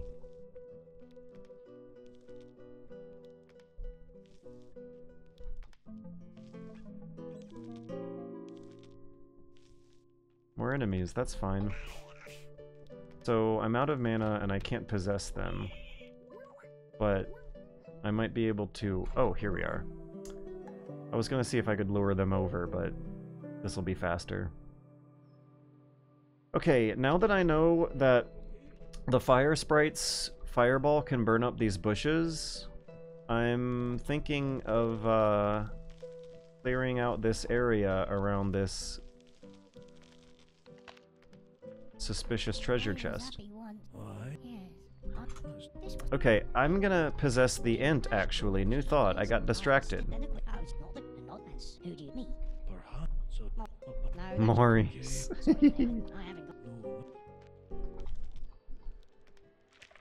Okay, so what can he do? The int can stomp. Can it stomp fences out of the way?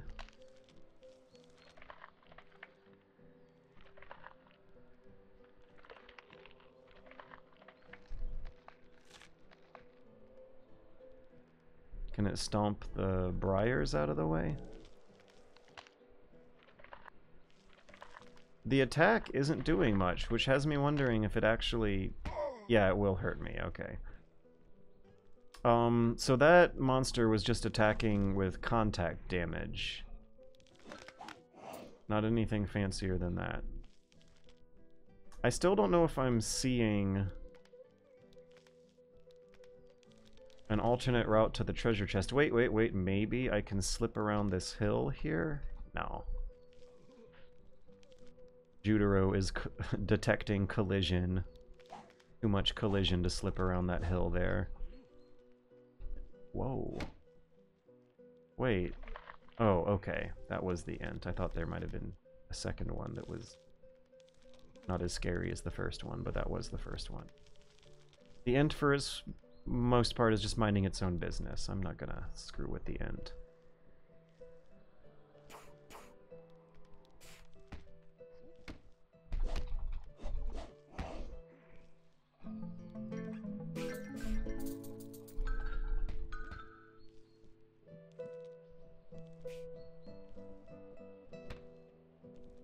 Wait, before I talk to that guy, let me burn some more obstacles.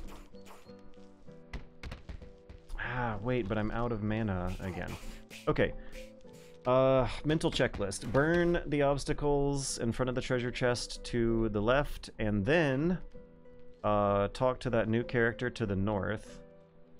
Oh wait, is this just an alternate route? Yes, yes it is.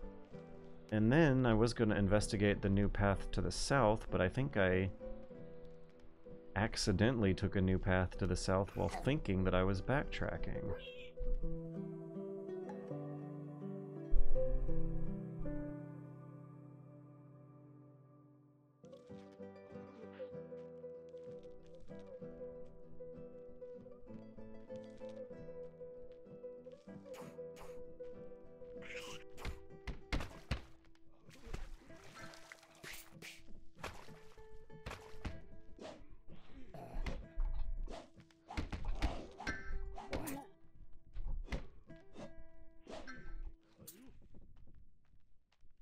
That bad guy was better off dead. He was going to interrupt the delicate kiting I'm gonna have to do for the purposes here. No! Okay, fine, I'll use the possession spell. Speed this up. I think I did not need to lure them as close as I was assuming.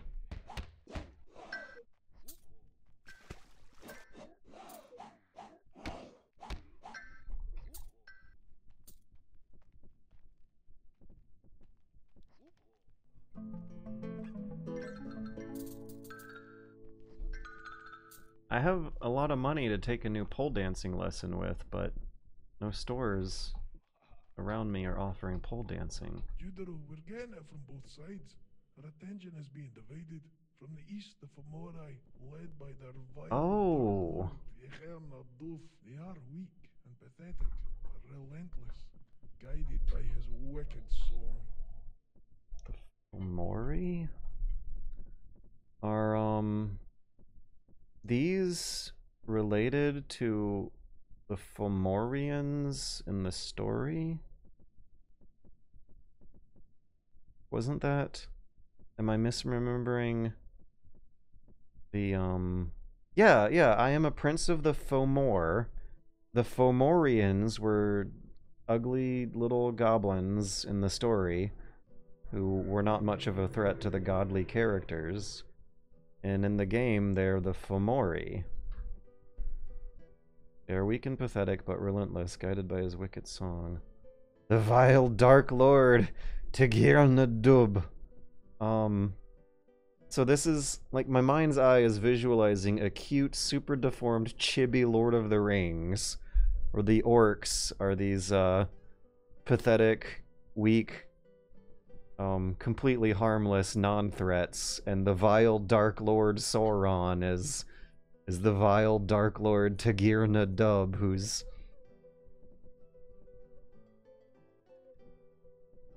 a braggart, a swaggart, the bratty kid's bratty father, more than the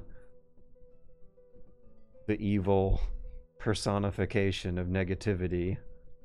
To the west, the giant Galligantus, servant of Thomas Musgrave, is gathering English leaders to steal our cattle. Oh no! Black-hearted fairy hag Saining She, who spreads fiery corruption. Will you help us, Judero? Is that something you can do? Is that something you can do? The last time I asked someone that question, is that something you can do, it was about, like, pulling up floorboards of a house and working on the piping underneath, and this guy's like... large-scale violent political revolution. Is that something you can do? Yeah. Should you defeat the Fomorian, I'll give you my boat, so that you may sail to the Kingdom of Want. I've opened the gate for you, so you can get down to the village. That conversation was incredibly charming. The shot is incredibly charming. Look at how we have the village in the background, out of focus with depth of field on, some ruins in the upper right of the foreground, Jodaro and Clifftop Observer.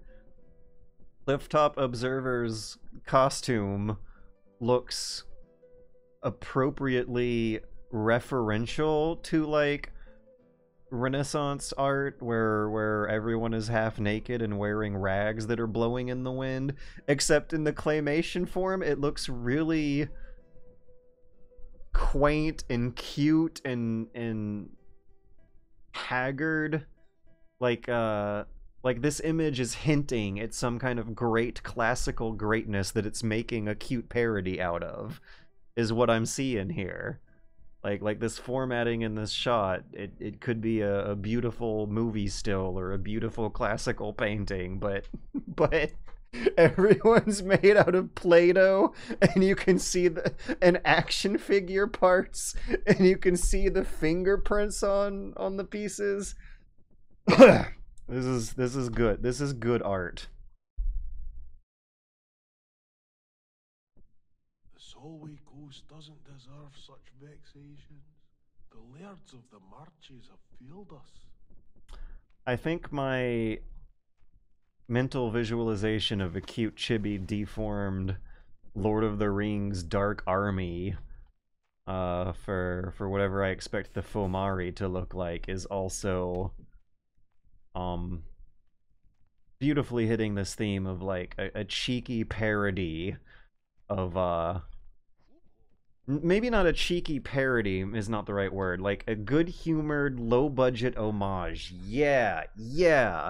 If I was writing script copy about this video, I would call it a good-humored, low-budget homage. Yeah, the guys around here look like they're pulled from, look like they're ancient Greeks or ancient Romans pulled from a Renaissance painting with these like flimsy rags that they're wearing and these poses that they're striking. 1,000 miles from here, in a country called Bulgaria. Bulgaria, like Scotland, knows the mountain song. It knows not of desert nor of snowfields, but as with Scotland, it knows the mountain and the forests, the elk and the wolf. There is a story of a mountain that crumbled, burying two shepherds. Two shepherds buried on a mountain. Do you follow? Two shepherds, two friends. I follow. I follow. The first shepherd begs the mountain, let me go. My first love waits for me. Begs the mountain, the land. Not the second shepherd begs the mountain, let me go. My old mother waits for me.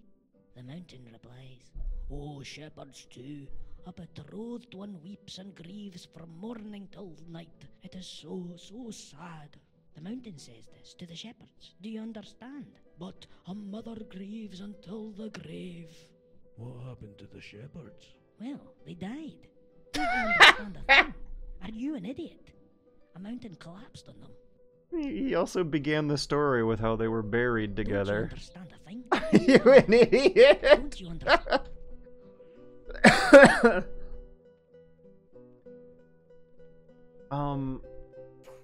Where did I come from? This area was really big. The big drawback of being a journeying hero is that everyone stops you to info dump. Yeah, so this is like an affectionate, good-humored satirization of Hero's Journey stuff. But, like, calling it a satire or a parody might assume that it's mean-spirited and making fun of the material, when it's totally not. It loves this stuff.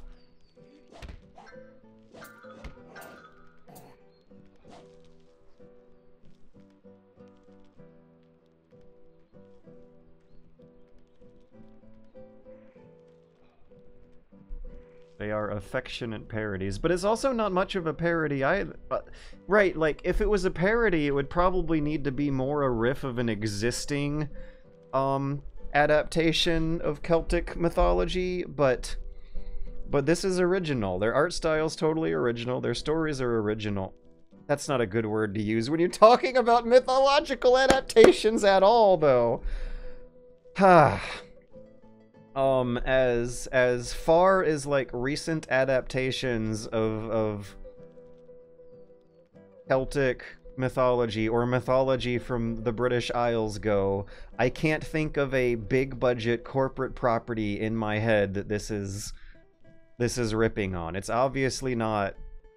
you would never call this a parody or a satire of Lord of the Rings. I don't think I feel comfortable continuing to call it a parody or a satire of mythology so much as it's a good-humored, consciously low-budget homage to it. I would put that under the umbrella term of adaptation or reimagining or retelling, but not parody or satire. I think parody or satire would require more pointed jokes pointed at a current existing property, and I'm not seeing that. You can view it in town. I need to get to the next town. I really want to read more funny stories about the creatures I've been killing some of, but letting others consciously live strategically, which is another thing you guys all know I'm like. I am finding more strategic options for non-lethal or pacifist combat in here. Oh no, camera's changing. Is this the target on like a sign? It's a road sign, a modern road sign. Watch out for falling rocks that disappear before your very eyes. There's a lot of intentional subversion, though. Yeah, but I still feel like that comes with the territory. It's, as Samuel Butler said in the 1700s, it's up to every new generation to translate Homer for their own selves. Woo! Ha! I made it. We made it through the wandering rocks.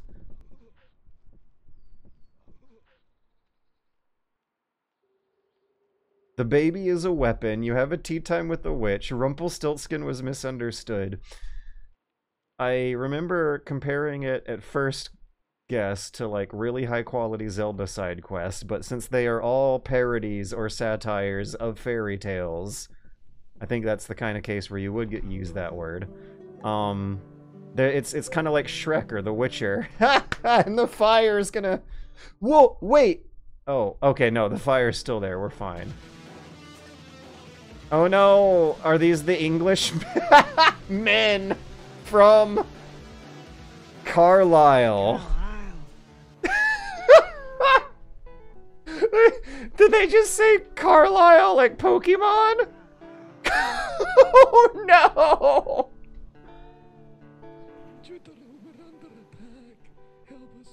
Football hooligans? You'll never beat us. Carlisle, man! Carlisle!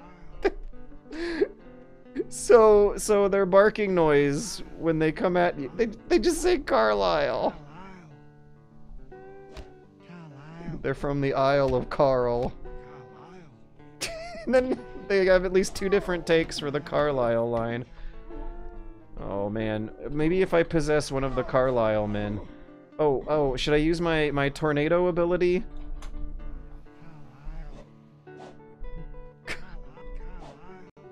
Okay, Twitch chat, give me a quick refresh. What and where and why is Carlisle? Is Carlisle infamous for football hooligans? Is there some UK humor going on here I'm not picking up on? They are like Pokemon. Carlisle is a city in Cumbria, which is a region in England that borders Scotland.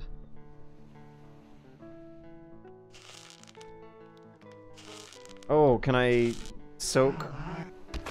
The Carlisle men are taking water damage. How do I get off the hose? I can't elegantly hose them and attack at the same time. Okay, we're good. Pew pew pew. My god.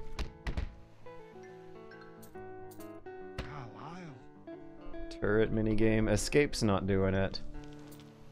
I'll figure it out. Thank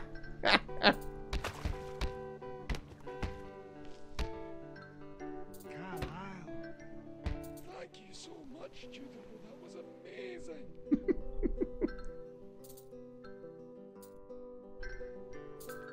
E control shift. It was shift as you leave the turret minigame. How can I come up here and meet Surprised Man? Is this an adaptation of the Garth Marenghi short story, The Scottish Mists? Oh, surprised man. Oh, he didn't disappear. He's right here. Hello. I can't talk to him. Can I destroy his crates and take the stuff inside? Oh, my gamer instincts are, working against me here. Carlisle. Oh, what a nice little town. They actually have houses built out of stone here. How wonderful. When I was making these lobster nets, I reflected upon what the lobster net might say if it could talk. What would it say if it were getting on a bit? What would it say of us humans? What would it say of them lobsters? It made me really emotional. Oh my god! Oh my god! I'm talking to the lobster nets! This is the game developer! The game developer is talking about, when I was making these lobster nets, I reflected upon what the lobster net might say, and they stamped a little dialogue box down. Oh, my heart, I'm feeling things happening in, like, my gut. I am responding abdominally to, artistically sourced impulses. That is so wonderful. That is so cute. Too much honesty. I can't take it, right? Alright, what does the interior view look like this time? It's markers on paper. The New Testament is open on a page near the back. Wipe every tear from their eyes. There will be no more death or mourning or crying or pain, for the old order of things has passed away. Was it a dream? I thought it would last forever. I see my mother. I see my sister. It was a dream from a deep, beautiful abyss. I have to go now. I have to go now. My story is over. Thank you. I want the best for you all, even you, stranger. I love you all. Typical, that I should fall in love just as I depart. I never was one for living in the moment. Thank you for being here, everyone. I never found myself, but at last I found you. Is the joke gonna be that they keep talking with dialogue over and over again and never really die? Oh. Oh. Right.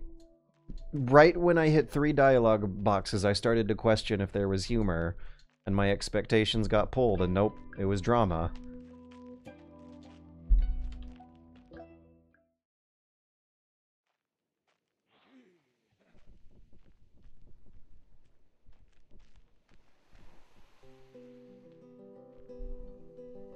Oh, it's a kitty cat. As Judero pets the cat, he is reminded of the story in which mice elect a cat as their king. As Judero pets the cat, he is reminded of the story where a cat pretends to be a prophet and enlists mice as disciples and eats them one by one as they listen to its mewings. As Judero pets the cat, he is reminded of the story that explains why cat is indoors but dog is outdoors, because dog delayed to attack the beggar man. As Judero pets the cat, he is reminded of cats in dream interpretation. The orgiastic goings-on of the black cat, the white cat's tail curing poisons. As Judero pets the cat, he is reminded of cats in dream... yeah. I think that's the last one we got. What a cat. That is a good cat. It looks like a peep, like a marshmallow peep of a cat.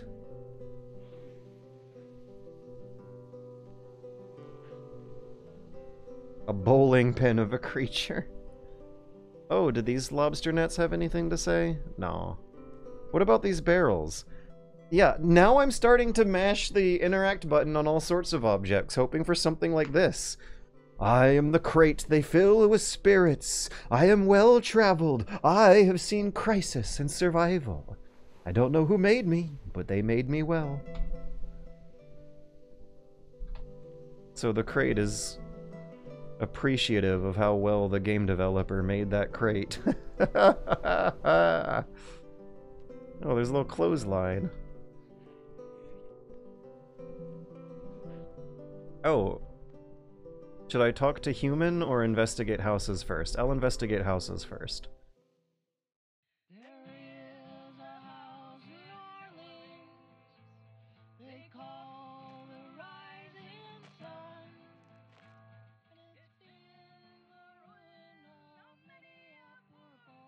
The walking song is a gift we receive. We receive it through community and womanhood.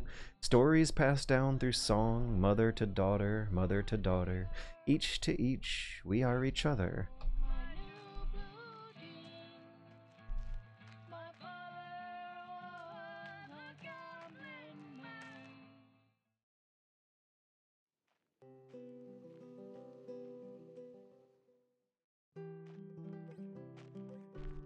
I love it when you can see his shadow. Judero! Here I can view the world. My daily meditation is to spend as long as I can allow thanking everything I might. I thank the sea.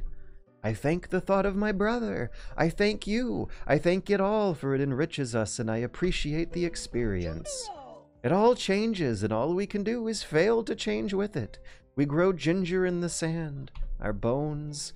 What do I know of our bones? I know how to love. This is what keeps me. And then we give up, we change with nature and become our story. The fallen sailor, the beloved father, the woman who never found love. The human story. Storytelling is the key, you see. We are vessels for the story. The story aims to clarify. What? All these stories to help us transcend the physical. You are but a pretty sentence. Thank the physical. Thank you, transcension. Thank beauty. Judero! Anything that considers time as a subject needs a story to pull it together. Thank you, time. Thank the pulling together. Judero! The human story, thank you. Judero!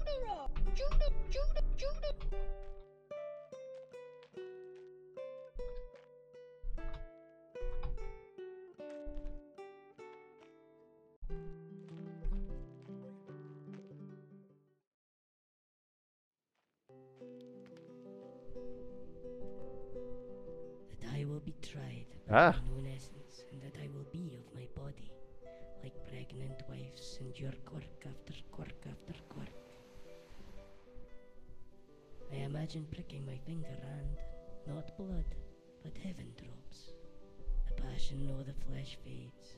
The fingers nae longer reach for the clay or to chisel shadows into smiles. The song gangs off midward, the jig mid-step, and you find it surprising how little only it mattered.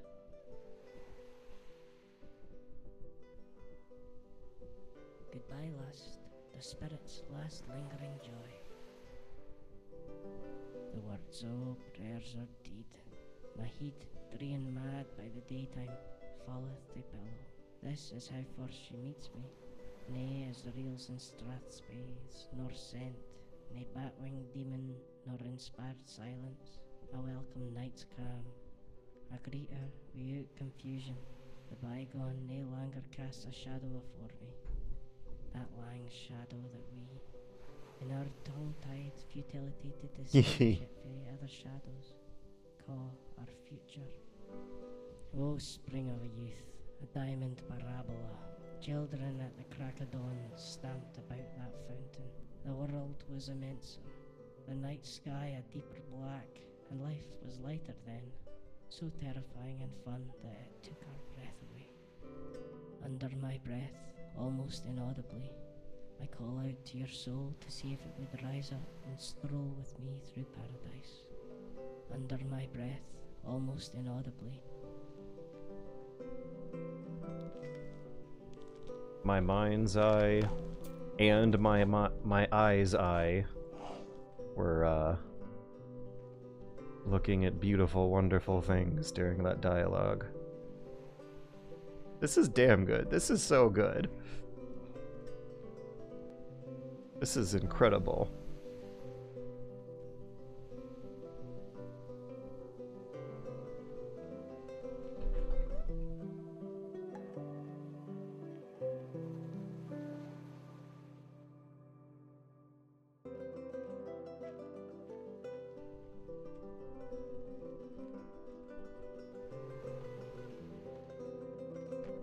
Thank Judero. I'll be picking this up again next week for sure.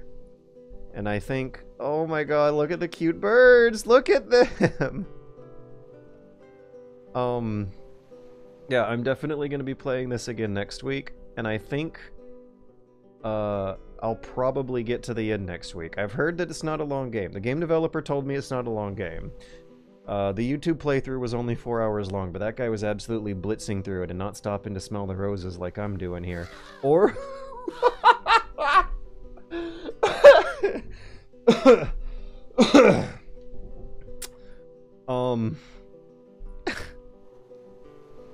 Hang on, can I... How did I...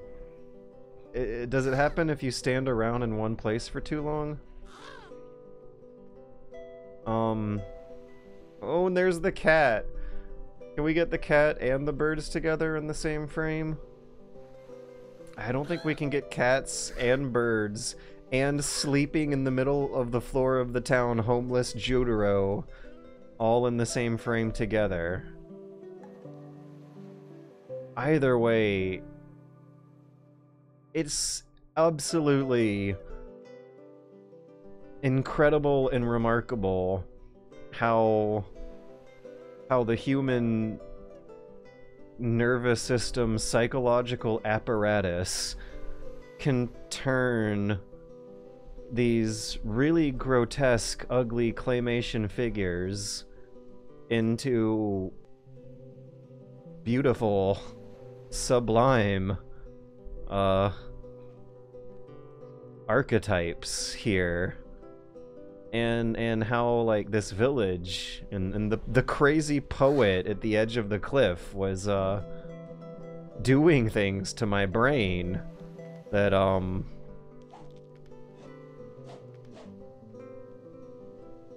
that the real genuine artistic experiences do.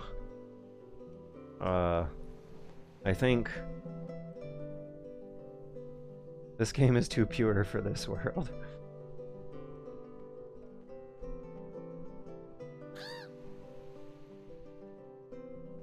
I think I'm starting to gravitate towards experiences with deliberately lo-fi aesthetic productions because it gets your imagination stimulated better than otherwise. Yeah, like something about positioning him right here at this little corner has my imagination painting together a much more complete image than what's actually on the frame, because I share some sort of little sense of identification with Judero as the player avatar. So I imagine him looking at a more painterly lateral viewpoint than what we're really getting on the camera. And that's okay that we're not seeing it on the camera. In fact, it might even be better that we're only seeing it in our imagination. Because what you're seeing in your imagination is always going to look better and feel better and be understood better than the real thing of reality. Which I gotta get back to now. Damn.